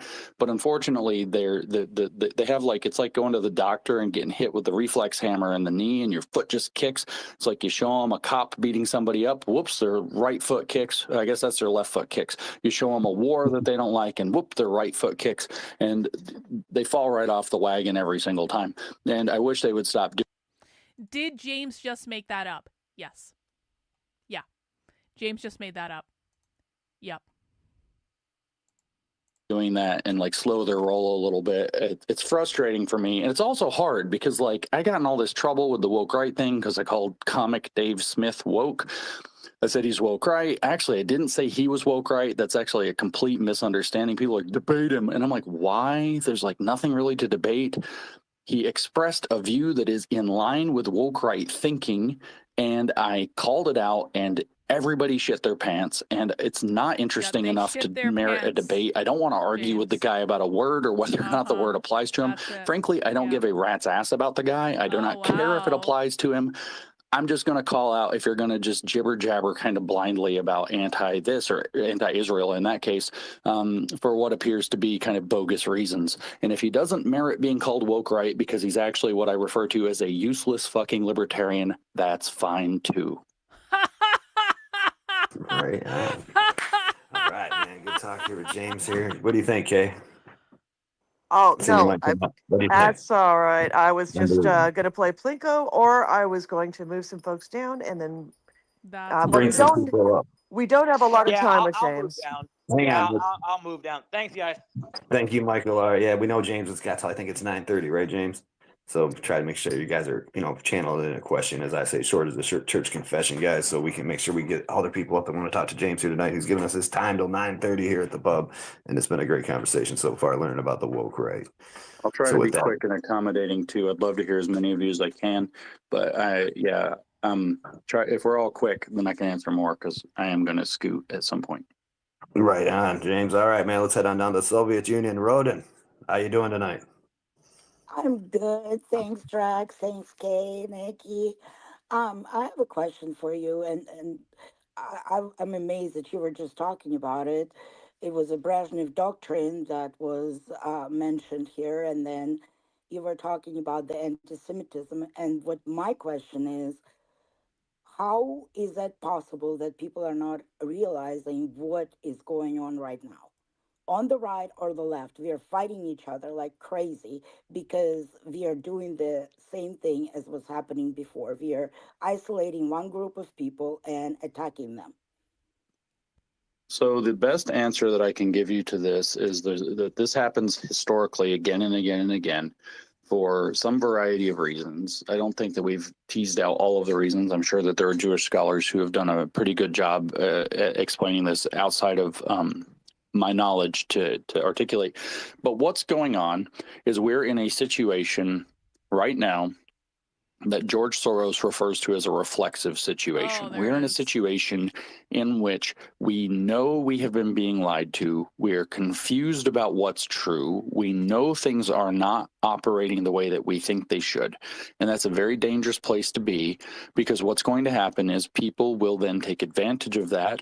What George Soros calls it is people will show up and deliver guideposts that lead people into thinking certain things that they want them to think. It is very useful for people who are doing, say, globalist agendas. We'll use that as an example, or gigantic business misfeasance like the ESG thing, or the attempt to install, say, the World Health Organization pandemic accord that they sought to do.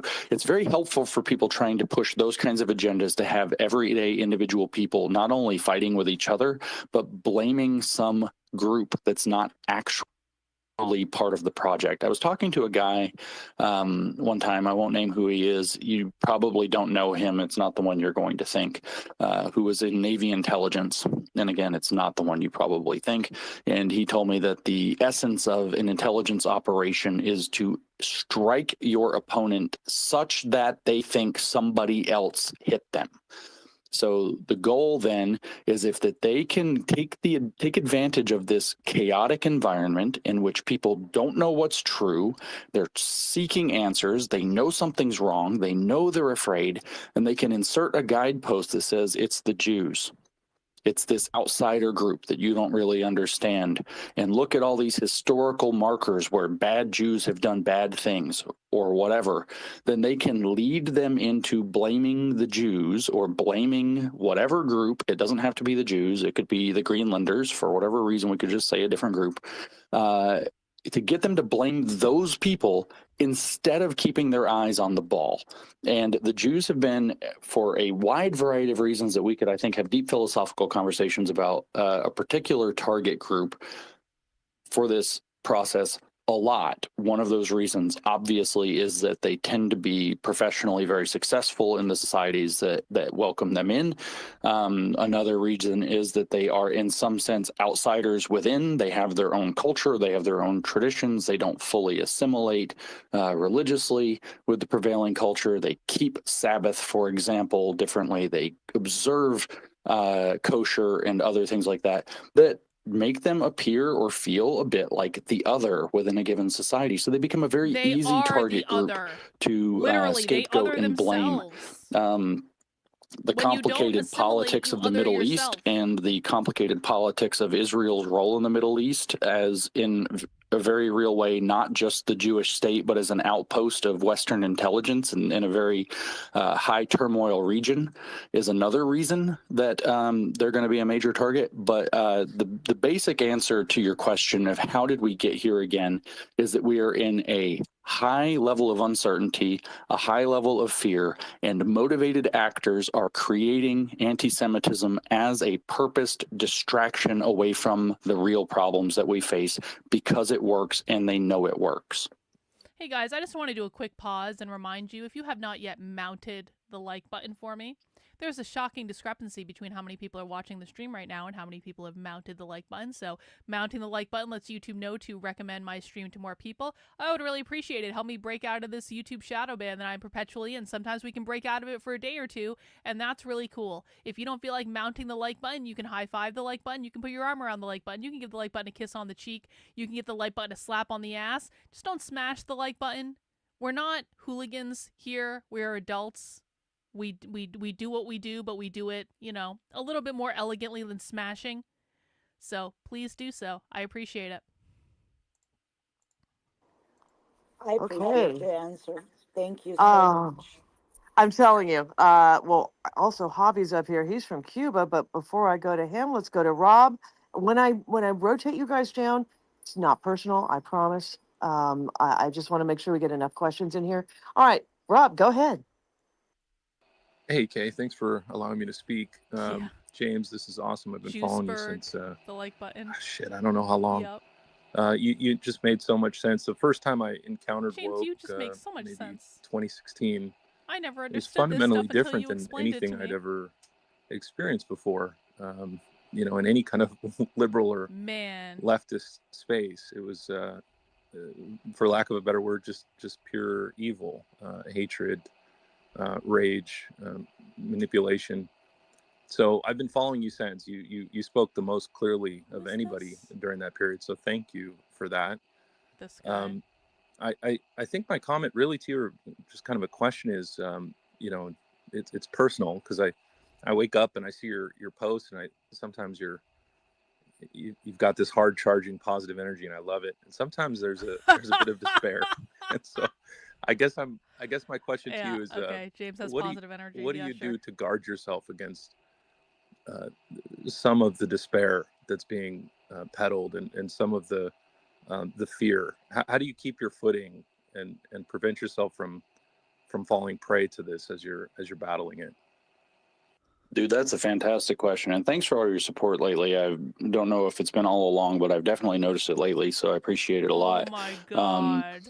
What do I do? A number of things. What James does is he goes to a lot of Christian events and he bangs people, and he sleeps with women outside of his marriage. And apparently he has different women in different cities, and they come and visit him sometimes. And that's how he manages it. One, the joke is touch grass. It turns out going outside helps a lot. Spending deliberate time outside, like physically in the elements, whether it's cold, whether it's hot, whether it's raining. If it's nice in the summer, sometimes summer might come back. I know summer's not here. Summer might come back. You can sit out in the sun. That's very relaxing and very healthy. It actually is very great to just kind of take the device, put it in the pocket, leave it in the house, whatever, go outside for a little while, get some exercise. I lift weights a lot. All these people on the internet are saying that I'm fat because I gained like 20 something pounds. The topless pics can come sooner or later. James ain't fat. No, I don't lifting a lot of I don't weights wanna to see the- burn I don't off wanna see the some of the topless stress. pics. Spending time with my family, my wife in particular, has been really core. Spending time with his family is really important to him. Do you guys know that James doesn't speak to either of his stepdaughters? The reason that I know that James doesn't speak to either of his stepdaughters is that I'm talking to one of his stepdaughters in the DMs right now. Maybe not right this second, but according to James's stepdaughter, she has not been in contact with James or her mother in literally years. And I have this directly from the stepdaughter. And James doesn't actually spend all that much time with his wife because James is running around banging people in an open marriage. I also got this from the stepdaughter. James is in an open marriage, a one-sided open marriage with his wife. His wife does not want to be in the open marriage. James forces her to be in the open marriage. And how they make this work, and I know this because one of James's mistresses told me, because I know one of the people that James was fucking. So the mistress told me that James and his wife have scheduled time. They have scheduled time so that the wife gets to cuddle or whatever within the open marriage. And there are certain hours that James's mistresses are not allowed to contact James because that is scheduled time with his wife. I know that directly from someone that James was fucking. So don't tell me that James is taking care of himself by spending all this time with his family. He's so full of shit. She's like my grounding, my platform. It's very real. That's a very valuable thing. You guys out there who are single or whatever, you don't have what I have. Unless you've been married a long time, you don't know what you're missing. The hookup culture cannot replace a 20-year plus marriage and the depth of that. So that's very grounding. Wait, you're fucking shitting me, right, James? Hookup culture cannot replace a 20-year marriage? You're fucking shitting me, right?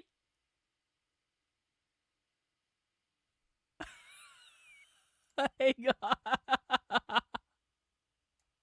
Lifting a lot of weights to burn off some of the stress. Spending time with my family, my wife in particular, has been really core. She's like my grounding, my platform. It's very real. That's a very valuable thing. You guys out there who are single or whatever, you don't have what I have. Unless you've been married a long time, you don't know what you're missing. The hookup culture cannot replace a 20-year plus marriage and the depth of that. So that's very grounding. Then why is your wife complaining to your stepdaughter about all the women you're fucking, James? Literally, the reason I know this information is your wife doesn't want to be in the open marriage and was complaining to her daughter, your stepdaughter, about the open marriage. So if you just got such this great marriage, then why is your wife complaining to your stepdaughter about the relationship? And then the most kind of practical thing I do, besides, those things to burn off the stress or ground myself, the most practical things to do are to find something worth working on and start working on it. When you have a purposed project that you think might make even the smallest amount of difference, even to one person, and you dedicate a few hours of your time to that, and you're trying to either, get a report together or read a thing that you think you need to read or whatever, and you put the distractions aside and you just focus on doing something productive, it turns out it straightens your head out really fast. Believing that you're doing something productive and acting on doing something productive rather than wallowing, rather than doom scrolling, rather than playing in the psychological warfare pit that is this site and other social media, will straighten your head out really quick. In my experience, it's the people who have lost their sense or direction of purpose, that are not actually helping others in some capacity, and who are not getting, decent food, exercise, some time outside, and with loved ones who are at the most danger for that despair, that black pill. True. And in the sense of just a real quick story, I don't know if this is true, but I've heard it. I think it's true. I heard this, I think it's from a podcast. Somebody sent me a clip. I don't know where it came from, but it was some special forces guy, Navy SEAL, I think. And he was talking about how it's like, who makes it and who doesn't, right? And this is really a big deal. I think about this sometimes. And, who makes it and who doesn't, right? And so it's not the guy who's like able to do the most push-ups or the most like wild man, like crazy strong, like crazy, whatever. It's not that guy. It's not the high school super athlete. It's not the, whatever. All the guys that you would think it is, like the super gym bro, those aren't the guys that make it through the impossible Navy SEAL training. It's the guy that they said that makes it through, who when he's broken and he's exhausted and he maybe hasn't been breathing in the last 4 minutes because they were drowning him or something, whatever they put him through, that he's ready to turn and help his next neighbor. That guy has something in him that keeps him going no matter what. No matter how hard the training is, no matter how much he thinks he's going to die, no matter how much the demand is, if his gut instinct is to help his neighbor, he makes it. So I think about that a lot. And then I have these Jewish people lately that have been talking to me a lot because I stood up against anti-Semitism. So all of a sudden, Jewish people are talking to me a lot, and it's fantastic. And this one guy, I put this on Twitter a little bit ago, or X a little bit ago. I can't imagine why Jewish people are all of a sudden talking to James. I can't imagine why that might be. You're telling me that all of a sudden James is just standing up for anti-Semitism for no reason? Wow. So it isn't like this story. This guy told me something, and I chew on these things. Certain times I hear things and I just chew on them. And this one's been chewing on me, it's like a spiritual thing, right? So this guy said that it's a Jewish belief, and I've confirmed it with a couple other Jews, that it's true. It is a Jewish belief that when a man performs a service to God, Satan attacks him, usually viciously, usually after his income, his reputation, his well-being, something. Satan attacks, and in that hour, God watches to see if he will falter in his faith. And, I sit there and I think about that, and sometimes I'm like, really? Why me? Right. But of course, Christopher Hitchens, famous atheist, had the best answer to the why me question, which I also chew on and think about, to the question of why me. The universe barely grunts back a reply, why not? And so here we are. Here's what we've got to do. If I'm being attacked, perhaps it means I've done something good. Perhaps I've performed a service. Maybe I'm being attacked by the forces of evil. And it is now a question, a test on me. Will I fold? Will I falter? And when I chew on that long enough and set the doom scrolling device aside, usually my head's back on straight, my purpose is back in line, and the next thing you know, I'm in one of those projects that's going to get it done. And it makes you feel better because you're moving forward. Once you start moving forward and moving forward with other people, you always feel better. So those are the kinds of things that I do to keep my head screwed on straight. That and eat a lot of Viagra. Just kidding. He's not kidding. He's not kidding That about the was Viagra. Jokes, He's by not the kidding way. at all about Jokes Viagra. are That's very awesome. good for making yourself feel better. They Yeah, are. joke. Yeah. Very much. Going Totes. outside. Let's see. Right. That's touching Uh-huh. grass. That's what I do. You have to get out of Twitterville. It's like a prison sometimes. You got to put the phone down. You take a nice walk outside, summertime, soak up the sun. Got to do it, man. All right. We got AJ up. Oh, we got a few more minutes left here with James, I think. So, AJ, what do you got? Before you go, AJ, I'll just say, because you said soak up the sun, summertime, look, it's winter. Go out in the cold. The cold is bracing. It will change your life. Go full Wim Hof. Get your ass out in the cold. The cold is good for you. You will feel amazingly better if you start sucking it up in the cold, too. Easy to do up here, bud. It is 16 degrees in Michigan on the East Coast, man. So it is cold. Just make sure, like you said, go out there. Don't stay inside all the time. You cannot be locked up on these apps 24/7. It is detrimental to you. AJ, what do you got, bud? Thanks for the mic, folks. It's great to be here. James, I've been following you for a very long time. Thank you so much for dedicating your very valuable time to us. I have a concern that I just want to ask you about in regards to how you view it from your chair, from your vantage point. Look, a lot of these, how should I say, entities that are part of the current pseudo administration are going to be leaving their positions, and overwhelming majority of these people are ideologues. Now, the point here is this: these people, once they're out of their job, some of them might, throw themselves into social media and go after significant figures in one way or another, in one definition or another. And you are just one such example of the people that they might go after. So please let the leftists go after James. Please expect that? What are your expectations in regards to that? Because you are one of the few, how should I put it, extremely valuable people. You are, so God forbid, in any way, shape, or form, you're precious cargo, and I just want to see what your take is on this. Well, I hope not. That's totally possible. And it's like one of those things where you just kind of have to, that's a thing you can't think about too much, but you should think about a little bit. You should probably get your info security up a little bit. I've already worked with some people with that after being doxxed a couple weeks ago. Basic preparation stuff. But other than that, it's like climb that hill when it gets there. The nice thing that, these guys have basically kind of. By the way, the reason James got doxxed is he threatened to dox someone else for disagreeing with them. James had a disagreement with a random account on Twitter that had like 1,000 followers. And then, I don't know how he did this, but James managed to figure out the anonymous account's first name. And he started using the anonymous account's first name to refer to him. And he started threatening to release more information about this anonymous account. So the reason James was doxxed is because he was literally threatening to dox someone else to his 500,000 followers.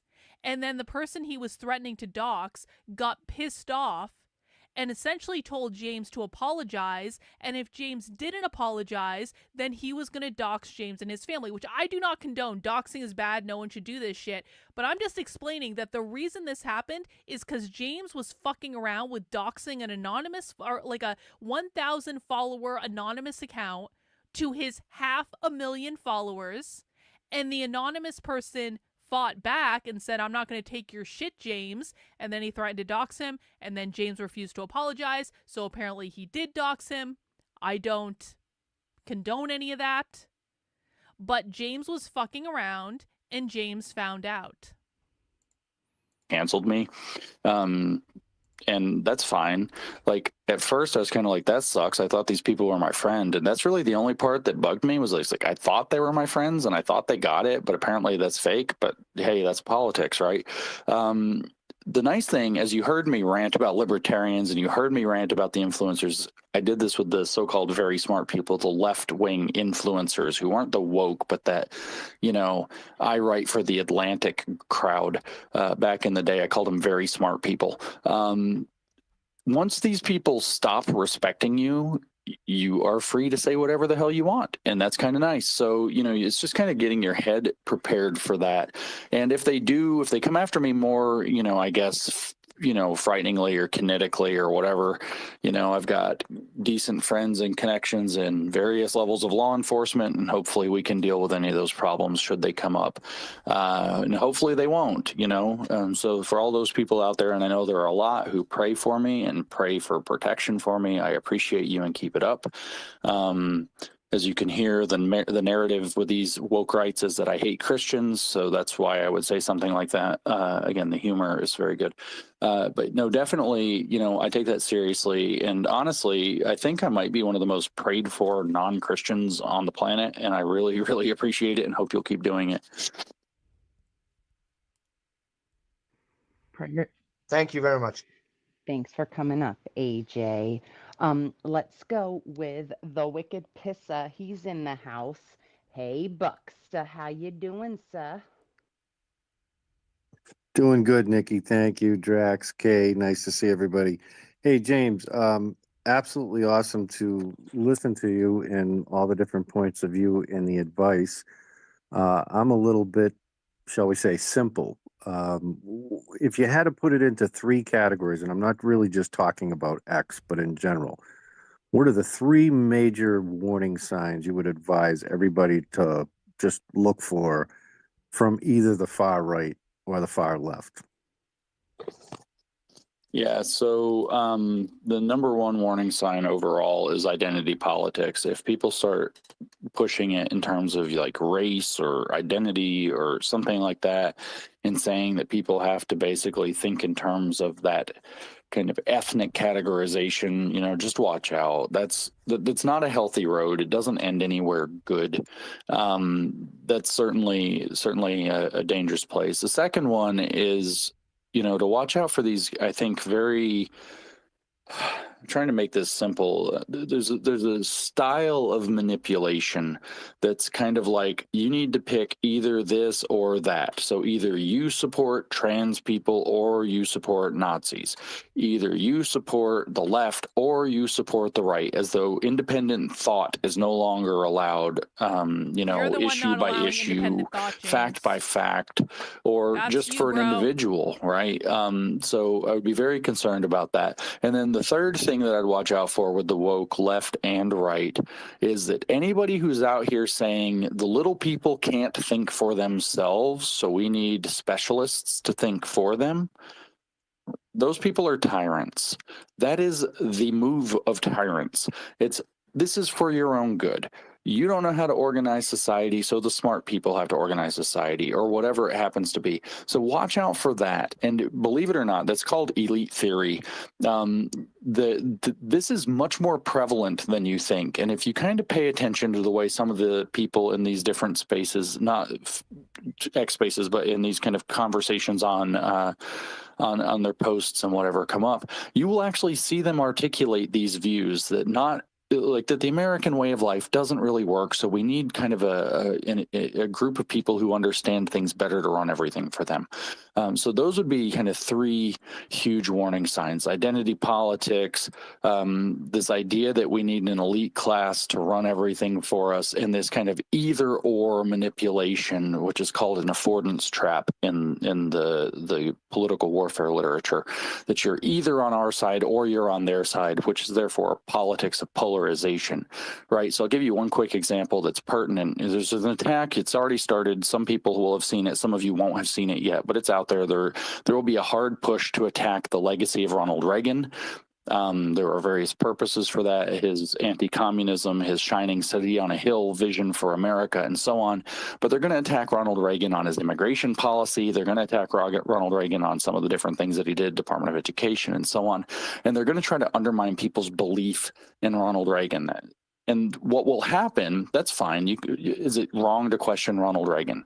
No, it's not wrong to question Ronald Reagan. It's not so good to do some nasty historical revisionism. It's not good to do deconstruction. It's not good to bring up, only the negatives or do a kind of 1619 project version of Ronald Reagan. That's not fair. But what you'll see the next step, and this is the example of the either or thinking that I want to give you, is that you either go along with their criticisms of Ronald Reagan and agree with them that Ronald Reagan was bad, or you're a Reagan shill and a neocon, right? So they'll launch it into that kind of As a reminder, James has already literally said in this space, well, he hasn't literally said this, but he has literally said it other places. He's alluded to it in this space.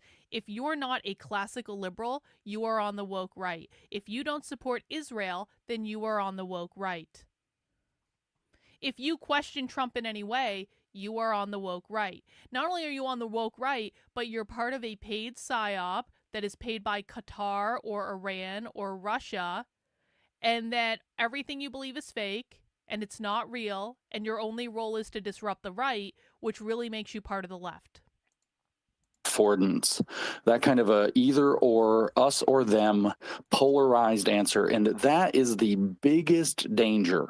That one right there. So that was the second of the three things I listed. This is the biggest danger of woke thinking and of woke political manipulation is you're either with us or you are the enemy, the so-called friend versus enemy distinction. Thank you. Yeah, the only time I ever had that attitude was in the core, outside in life and even on X. Yeah, I've seen that. So I really appreciate you breaking it down like that simply. And, Thank you, James. stay safe, my friend. Thank You you. are so helpful, James. Thank you so much, Buckster. And James, how are we doing on time, sir? It's 9:30. We've been trying to keep you right on your schedule. Want to make sure that everything's all right with you. Let's give it a couple, like another question or two, because we had the break where it blinked out, and then we'll be good. All right, awesome. Let's go ahead and go with Miss Lou. Welcome up, Miss Lou. How are you? Hey, Nikki, Drax, K. Thank you so much for the invite. James, so refreshing to hear you. My mother actually worked for Ronald Reagan and Barry Goldwater. So as kids, we were taught so much about communism. We had to read Gramsci. We had to read Cloward Piven. We had to read the Frankfurt School, stuff coming out of China. I have friends who worked the anti-communism movement in the 50s in New York who got into the party and found their documents. This is all a global communist movement that has been set up since the beginning of this century, and it keeps evolving into these various iterations, whether you've got the Maoists or the people. Barack Obama was, through Frank Marshall Davis, was KGB mentored. So everything you're talking about is absolute truth. It's a communist plank. Everything. Whether people need to look at Yuri Bezmenov on YouTube. I'll bet you all the money in my bank account the woman talking right now doesn't know how the left defines capitalism. Who was a professional KGB subversive expert. And he talks about the indoctrinated mind, which is a great book, by the way, Dr. Niels, if you haven't read it. My question to you is, knowing that the government has grown 40% under Joe Biden. That's how many people have been added to the bureaucracy. 40% under his receipts, illegitimate presidency. Illegitimate presidency. There it is. How do you QAnon. think it's going to go for lady. Trump? Now we have, what's his face? Not Raskin, but the other guy, the lawyer. Not Weiss. Anyway, they're starting a whole movement called Civil Service Strong. And the thing about the left is they're all in. Hey, thanks for the super chat. An hour and a half behind, just sending some fiscal love. Thank you. I appreciate it. See you when you get caught up. Step. That's what hurts us conservatives. We fraction everything you've been talking about, getting us into fractions. The only people who really understand communism, other than you and few refreshing people in this country, are people who've lived in communism. I'm pretty sure my audience understands communism better than everyone in this space put together. I'm just saying. Okay. If you talk to Cubans in Miami, if you talk to Venezuelans, they have been through these revolutions. They see what we're going through now as a color revolution. No, they don't. Back to my question to you. How do you think Way to that the make Trump shit up, lady. administration is going to handle an entire bureaucracy already being set up to resist? Well, I know he sees it. And so that's one thing. I don't think he's going to be taken unawares by it. But I think this is his fight. This is what we elected him to do ultimately. Yes, the border also, and yes, some other issues specifically. The trans issue was one of the biggest issues, by the way, that moved the needle, one of the most important issues for voters in this election. So yes, there are other issues, but we elected him in a very significant way to basically run kind of a phalanx operation against the administrative apparatus and the bureaucracy, which is completely out of control. And so this is one of the reasons why what you just brought up is absolutely crucial to me. You know that the left globally, right, is going to throw everything they can at him to distract him from his domestic agenda, to stop him from making America great again. And so what we have now is this problem where we have a right that is being divided. And I say that very intentionally. I don't think we're dividing ourselves. I think we are being divided by infiltrators, by plants, by foreign influence operations that are driving along the fault lines of the MAGA coalition, the conservative coalition, and the MAGA broader coalition of Americans who want America to be America again. Many of whom are Democrats, many of whom are recent ex-Democrats, many of whom are independents. Yes, exactly. Many of the people that are involved calling everyone the woke right are Democrats. Many of the people who are calling actual right-wingers the woke right are recently left Democrats. That's exactly right, James. That's exactly the problem. James is a liberal. Konstantin Kisin is a liberal. Colin Wright is a liberal. The people at the Babylon Bee are liberals. They claim they're not, but they functionally are liberals. A lot of the people who support RFK are fucking liberals. This is the liberal takeover of the GOP. That's what James is really doing. They want the liberals to take over the GOP, to de-radicalize everyone, to move them to the center, and guess what happens? The left wins. If the right is de-radicalized and convinced that in order to be good people, they need to be good little classical liberals, that means they move to the center. The left just keeps going to the left. Everything goes to the left. And in that world, the far left wins. We all lose. And there will be a Marxist revolution in this country. And James Lindsay will have been the one that runs cover for them. James, while accusing everyone else of running cover for the left, is actually the one running cover for the left.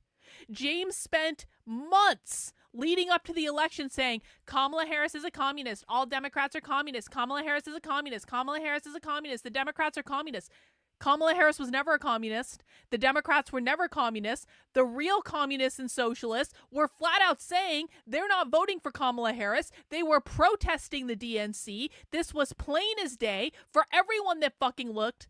And James was saying Democrats are communists, Democrats are communists, Democrats are communists. And in the meantime, the real communists and the real socialists could do whatever the fuck they wanted because no one even paid attention to them. And James is continuing to do the exact same thing now by saying everyone that is to the right of classical liberalism is the woke right and they must be stopped, and we can't allow them into our movement. We can't allow anyone to the right of classical liberalism into the MAGA Maha movement. They are still running cover for the left because classical liberalism will lose to far left revolutionary politics every single time. The reason that we are in the position that we are in right now with the far left is because classical liberalism did nothing to stop it. And it's not going to change now. So you guys might not like the idea of going further right. In my heart of hearts, I don't actually really like it either. But the fact of the matter is that if you want to stop the radical revolutionary far left, classical liberalism is not the answer. It has never worked. It will never stop the radical revolutionary far left. You need to go more to the right. And sometimes hard situations require hard decisions. James wants to say, maybe we should just send the socialists a sternly worded letter about how wrong they are and they will come around to us. No, that's not how that's going to work, James. That's not how that works. They are right now. The far left, and by the way, guys, you're going to see this on display at the inauguration. The far left is going to be out in force at the inauguration. They've been doing whatever they want to do for years now, because people like James has run cover for them. And political homeless people who don't know who they are right now because the Democratic Party went so crazy. And I think that the point of what we're actually discussing here tonight with this so-called woke right is to fracture that so that it can't be behind Trump as a unified voice. And so that the coalition is scattered and broken apart before the elections in 26, that Trump is going to need to be able to finish his 4 years with a Congress behind him before the election in 28. So I think that what Trump is going to face is an enormous problem and an enormous challenge that I actually think that he took the job to take on. And I don't think he's necessarily fated to do poorly in that job. But what I'm worried about is that the undercut to his ability to complete the job is, in a sense, I would say almost coming from within the House, but I don't think it's from within the House. I think that outside influences are influencing the conservative movement and MAGA to its own detriment as a tool to disrupt Trump's ability to accomplish what we need him to accomplish against this bureaucracy. So I'm hoping that we can have, whether it's conversations like this, spaces like this, information getting out, writing, whatever, that tries to clarify for people the real priorities we have. We don't need to be fighting with each other about whether it's going to be 0, 85,000 or 105,000 or whatever H-1B visas at a fevered pitch where we're tearing each other apart. We need to be clear-eyed that we have massive global enemies like Xi Jinping, like Tedros Ghebreyesus, like Antonio Guterres in the United Nations. We have massive global enemies. We have enemies in Russia. We have enemies in China. We have enemies in Iran. We have enemies all around that would love to see the destruction of in Qatar also, to see the destruction of the United States from inside and from without. And that we have a very precious window that is Charlie Kirk, I think, rightly says we didn't earn. We were given by grace of God 4 years to be able to fight back. And it's going to be for us to fight to keep the clarity behind the Trump administration as it takes on the real enemies that it has to fight with all of these external global distractions. So how do I think Trump will do it? Well, he's Trump, so maybe in ways nobody expects, but I think he has plans. I think they're probably fairly strong plans, but I think that what we need to do is that, and this is why where I got cut off earlier, was I was saying that in the lead up to the election, and I won't tell the whole story, but in the lead up to the election, I realized that the woke right was going to take either direction. If Kamala won, they were going to try to spark some kind of probably street violence, civil war, and lead us into radicalism in that way. And if Trump won, that they were going to do everything they could to A, insinuate themselves into the administration, and B, create the fractious situation within MAGA that they can use to do a power consolidation move like the Maoists did, like the Soviets did, the Bolsheviks, and repeat those errors of history. And so that's why I actually spoke up. So I think that this is where it's time for us in the conservative side of politics. We don't have to all be conservatives to be on this side of the politics, the not left side. It's time for us to start speaking up and saying, nope, it's American values. We're all in American values together. And if you don't want to be in American values, it's fine, but you're not part of what we're doing here.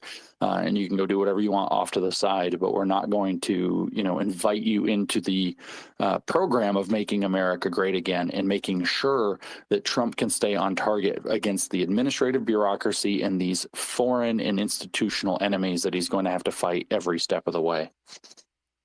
James, thank you. I do want to say one thing about your profile, and this is another big problem with the conservative movement. No one says the word communist or anti-communist.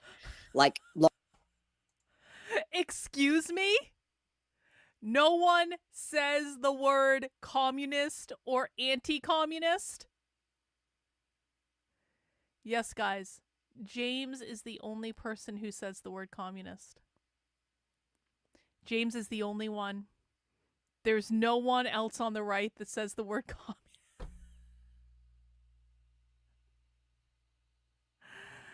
These people, we need to reach these people somehow. I know that James has a midwit audience at best. We need to reach more people somehow. I don't know how, man. I don't know how to reach these retards. I don't know. But we need to. We need to. Clark Levin, American Marxist. Well, what the hell is that? You know, there's no specific American version. That there happen to be Americans who are Marxists, yes, but it is a global. It is absolutely all tied together, and it is a mind hive. It is what it is, but it is not.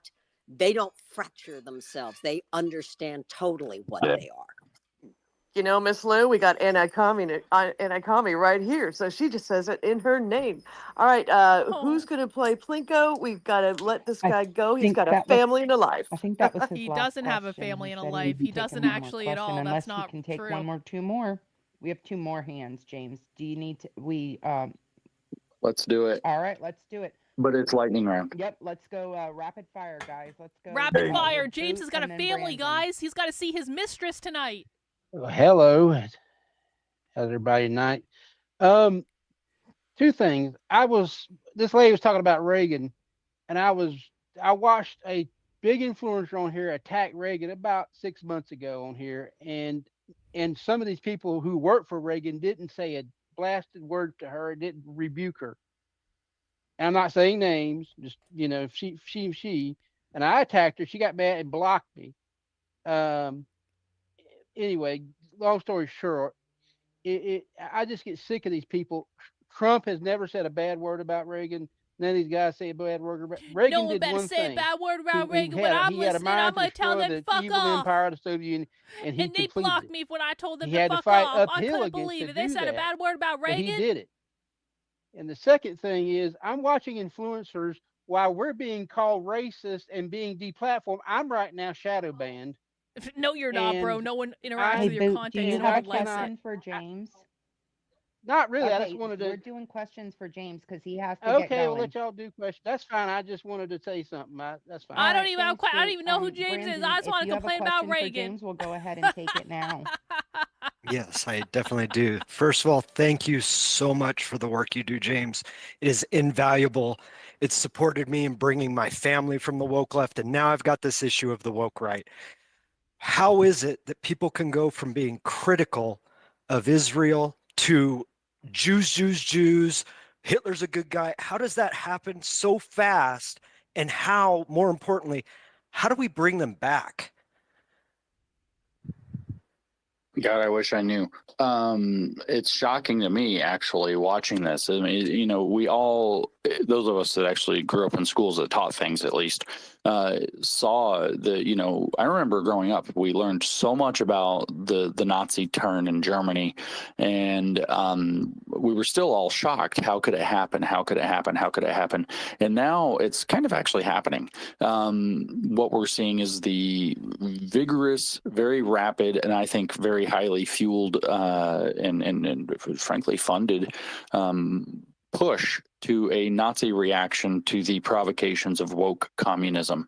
And this, I've actually kind of expected this would happen, but not this quickly. What causes these people to get pulled in is despair. I'm almost positive of that. The children of a communist assault on a society are despair, fear, tremendous anxiety. We've lost everything. It's too late. There's nothing we can do. And then people come along with these narratives. Actually, there is something. that we can do. There's something that historically worked. And by the way, you were told a false history about him all along. So you start with this kind of, bite-sized dose. IPAC is a lobbying group, and they do this and that, and it's kind of shady, maybe, I don't know. So then they control Congress, and that's why we have to give all of our money to Israel when we could have been giving it to California, and with the implication that somehow that would have stopped the wildfires, which I'm not even. We give Israel billions of dollars every single year. And we've given Israel, what is it, tens of billions of dollars this year? Because they're deciding they want to kill Palestinians. And you're telling me that money that we gave Israel, the literally billions of dollars that we've given Israel this year, couldn't have been better spent in California? I think it could have been better spent in California. Going to call wildfires. I think they were mostly arson, but I also think that the Democrats would not have. You could have given them $20 trillion and they would have somehow managed to erect like a single charging station for a Tesla that doesn't work, and like some kind of a drainage ditch that somehow drained a reservoir.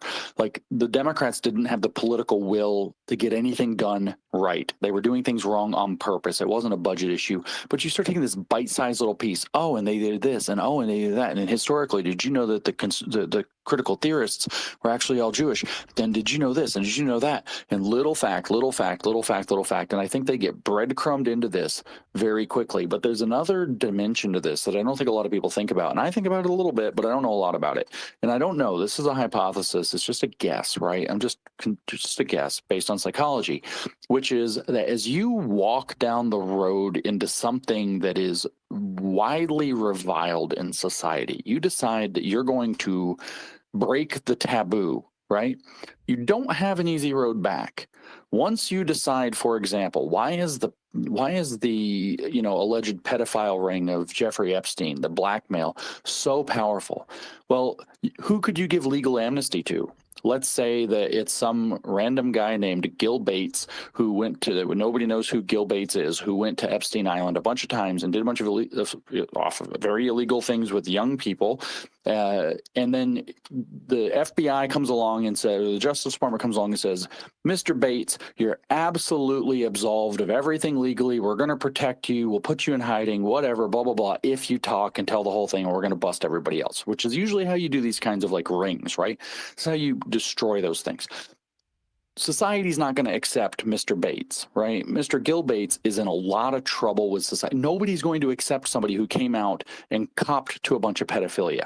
So once you break certain taboos, it's not that easy to come back. So once you start supporting Hitler, like, where are you going to get a job? Why do you think these Groyper guys are so pathologically terrified of being doxxed, of people finding out who they are behind their anonymous frog accounts? The reason is they know that they are never going to have a job in corporate America again. They are never going to work anywhere good again, that they have made themselves second-class citizens, and there's probably no redemption arc for that in the professional world, in the social media era. Kind of sounds like James is calling for people to be canceled based on having unpopular political opinions. Now, you might not agree with the Groypers, and that's fine. There are many things that I don't agree with the Groypers on. But if they're going to work and doing their job and doing it well, then I seem to recall, I'm old enough to remember Pete Hegseth's confirmation hearing that we watched all morning. And there was a lot of emphasis put on meritocracy in Pete Hegseth's confirmation hearing for Secretary of Defense. They said over and over and over again, this should be a meritocracy, this should be a meritocracy. You show up, you do the job, nothing else should matter. So why are the Groypers exempt from that? People are allowed to have and by the way, James seems to think that the Groypers are the people on Twitter with the worst possible opinions. I promise you, there are far more hateful, far more toxic communities on Twitter than Nick Fuentes and the Groypers. In fact, Nick Fuentes and the Groypers get in constant fights with the real racists, the real fucking anti-Semites.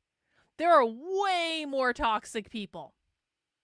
But the reason they focus on Nick Fuentes and the Groypers is because Nick Fuentes and the Groypers are effective.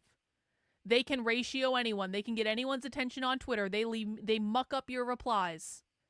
Are they the worst people in the world? No, they're actually really sweet and really funny, a lot of them, and a lot of them like dark humor. And you know what? You might not agree with all their ideas, but they're not hateful to anyone. And now James Lindsay is advocating for them to not be able to get jobs because they have unpopular political beliefs that have nothing to do with them doing an effective job. Yeah, okay, James. All right, whatever.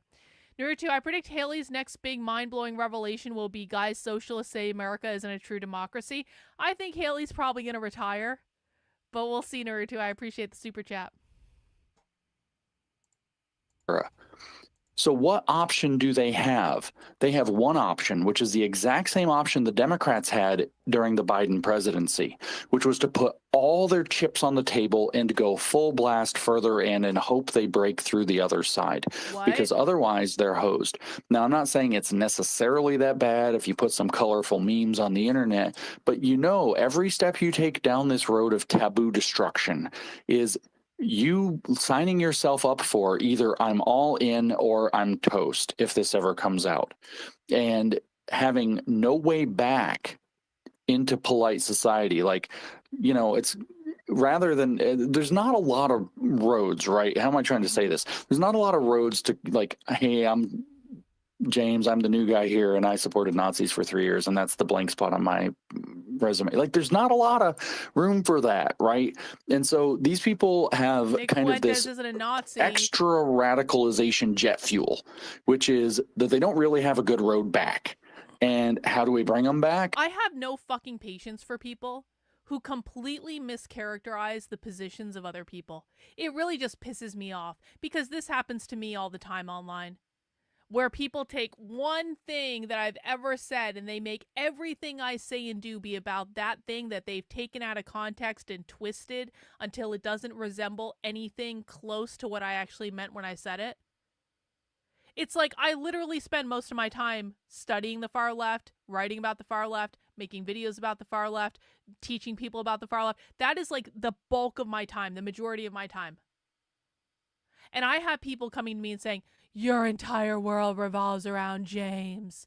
You're obsessed with James. Ah. I'm like, well, James makes it harder for me to teach people about the left. So, yeah, am I going to cover when he's having these crazy mental breakdowns online? Yeah, you're goddamn right I am. Yep, I am. Or they'll come and say, you believe crazy things. You are what are some of the crazy things they've said about me? You know, you believe that grooming is free speech, so you believe in the sexualization of children. Now, what I mean when I say grooming is free speech is why aren't all these parents suing the schools for grooming their kids? That's a serious question that I have. I have this question until this day. Why aren't we seeing lawsuit after lawsuit after lawsuit after lawsuit from parents against the public schools for grooming their kids? And what I mean when I say grooming is I mean they are teaching their kids they are a different gender at school than they are in real life. And that's all coming from the school. They're teaching kids to this day in schools all across the country. They are not the gender in which they are born. They are genderqueer. They are non-binary. They're fluid. They can be a boy one day, a girl the next day, a fairy the next day after that. They confuse these kids to the point where they don't even know what their name is, or they start getting depressed because they don't know who they are because they're hearing one thing from their parents and another thing from the teachers. So why aren't parents all over the country suing the schools for that? Do you want to know why? Because it's protected speech. And I don't like that. I don't think it's a good idea. But if I say that on Twitter, what I will hear from James's friends is, you want children to be sexualized. You are literally a pedophile. You're protecting pedophiles. Why are you protecting pedophiles? I swear to God, this has happened to me so many times. And it's like, I have no patience for people who do this shit. If you aren't interested in what someone actually believes, if you aren't interested enough to go and listen to someone when they are literally telling you what they believe and you say, no, you don't actually believe that. You really believe this thing that I can demonize you with over here because I want to get clout online, then you are a horrible fucking person who should never be listened to, and James does this all the time. Well, I've said this a million times. Remember, the meme is that James hates Christians. Because he Never does. forget that the meme is that James hates Christians, because my answer to this question is with Christianity. It doesn't have to be literal Christianity, although that's fine. It can be the religious thing, but it is the model of earnest repentance, asking forgiveness of the community, saying you got caught up in something stupid, owning your mistake, doing reparation for the harms that you may have caused, proving yourself to have had a transformed heart and changed life, at which point a truly good society almost always will welcome you back. And certainly you'll find help within the Christian community, if that's what you're doing, who are going to help you get back on your feet and help you get reorganized. So the answer to how we bring them back, oh, no, that's not right. The answer to how they come back ultimately is the repentance, reparation for harms, forgiveness cycle that is. James is literally saying the Groypers need to repent of their sins. James is saying the Groypers can be welcomed back into polite society if they repent of their sins. Are you shitting me? Again. You back. And certainly you'll find help within the Christian community, if that's what you're doing, who are going to help you get back on your feet and help you get reorganized. So the answer to how we bring them back, oh, no, that's not right.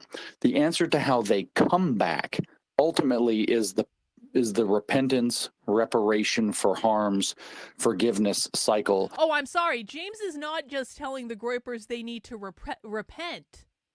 James is also saying the Groypers need to make reparations for the harm that they caused. And if the Groypers repent of their sins of the worship of Nick Fuentes and they make reparations for their sins to James, then they can be welcomed back into polite society. Let's just listen to that one more time. I'm sorry, but this is just crazy.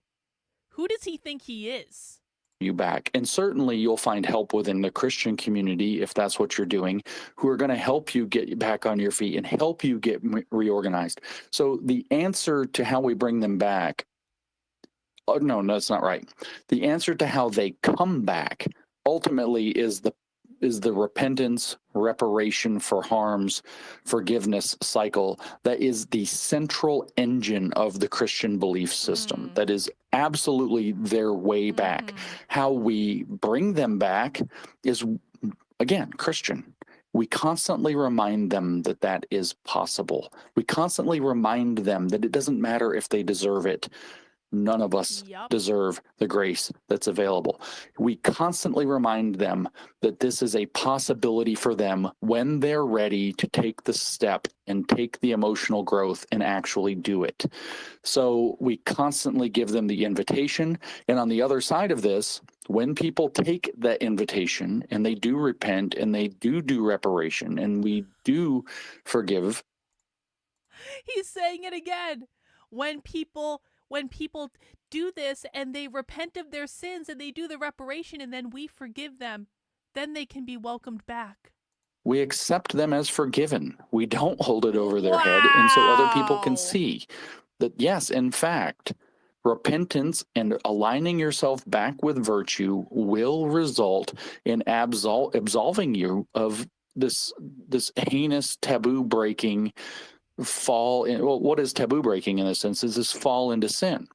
And so I think that the way that they come back is the engine of the Christian belief system, whether it's practiced in the literal sense of the belief or in the general practice among a community of people. And that the way that we invite them to that is, in fact, what I just said. It is to invite them to it and to keep good on the promise when we do it. But repentance means changed actions. So if they slip back into their old ways, there's chastisement. You don't want them actually to fall away. You'd rather have them be chastised and mentored and brought back toward virtue. So I would hope actually that we can start to also encourage, as part of that, that this generational divide that both the woke left and woke right are operating on has to be set aside. This generation war of Gen Z versus boomer, or millennial versus boomer, or whatever it is. Everybody hates boomers. We have to get over that. And both sides have to, it's like a game theory thing. Both sides are going to have to come to the table and decide that they want to work together productively and let many bygones be bygones. The boomers might have to admit that they screwed up an awful lot of things to get the purchase. James is the very last person in the world who should be lecturing anyone about, hey guys, can we just come to the table and all work together? Let's just let bygones be bygones. You know, things were said, we didn't really mean them. Can we just all put it? James is the very fucking last person on the internet who should be making this argument right now. Whatever, we don't have to get into the nitty gritties, but this generational divide, the young people need the mentors and the older people need to square themselves up, not in some arrogant, haughty way, to be those mentors, to bring the young people to a place where they can see real enrichment and value in the life that they're moving toward. And I think that that's about it as far as it goes. These people are joining a cult. The cult has high social costs to leave, and they will feel that. And it's up to us to find ways to work around it. It turns out that Christianity is precisely the engine that has the most successful formula. So always remember, the meme that has literally undermined my career is that James hates Christians, in light of everything I just said. You know, James, Thank we're you. going to have you back for sure, because I have about 10,000 more questions. I know Nikki does. So I hope you will consider coming back, and we will make sure that we have a space that doesn't crash in the first 5 minutes. I think that would be a start to the whole thing. I'll get a hold of Elon K for you. We'll make sure that don't happen. Also, Jem, Jem and Annie, I want to thank you guys so very much for introducing us to this remarkable scholar who has actually filled in a lot of puzzle pieces for me tonight, and it's been so helpful. I've run so many different coalitions, and things fracture for all different reasons, but you have filled in my confusion as to where all of this has come from. And thank you, James, for your work. And you know, as Ted Cruz once told me, you're clearly over the target, so you're taking flack. Can I add something to support James? If you guys haven't No, I'm done. No support for James. None. I'm done. Seems like they're done there, and I think we are done here as well. Well, I am gonna make a critical government theorist T-shirt.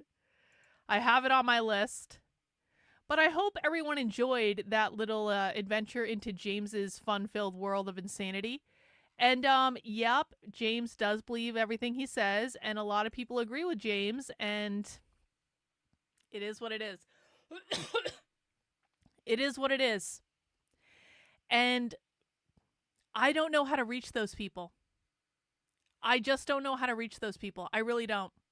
If they really believe that every single thing that James says is the God's honest truth, when James literally never provides them with evidence, and we can provide them with evidence, and they ignore it because they want to worship at the altar of James, those people get what they get, man.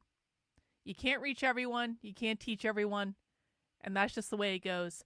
But yeah, James is fucking crazy. He has lost it. I don't even... Yep. Uh-huh. Yeah. Yeah. Yeah. Blasphemous. He is indeed blasphemous. He is indeed. Anyway, guys, I'm going to go take a break because I'm going to be back in an hour. Because we got another show tonight. And we are going to... And at 9 p.m., we do our show on Tuesdays with Jennifer. It's called Disenrage. And it's a break. It's a break. We are watching a video about Lumeria, which is like the lost continent of Atlantis, but it's Lumeria. And so we are doing our Lumeria episode, and I'm excited about it. I don't know that much about Lumeria. I know about Atlantis, but I don't know about Lumeria. So we're going to have our nice palate cleanser on Tuesday nights in about an hour. And I'm going to go take a little break, but thank you guys for hanging out. I really do appreciate it. If you don't join us in an hour for the spirituality stream, come back tomorrow at 5 p.m. and we'll do it. Actually, I'm probably going to be covering the Pam Bondi hearing tomorrow. Pam Bondi, I think, is having her, like, part one of her confirmation hearing tomorrow. So even though it really hurts me to do so, I'm probably going to cover it because it seems like the responsible thing to do. So come back in the morning for Pam Bondi's confirmation hearing, and then we'll do the 5 o'clock stream as well. And I'm going to go eat some dinner now. See you guys later. Take care. Have a good one. We'll see you soon. Bye.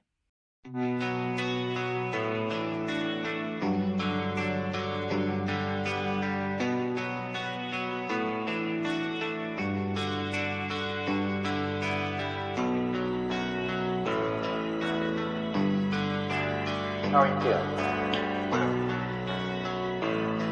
How long have you been here? 3 months, May 17th. And what brought you here? That's difficult to answer.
people has eventually resulted in your being here in the hospital.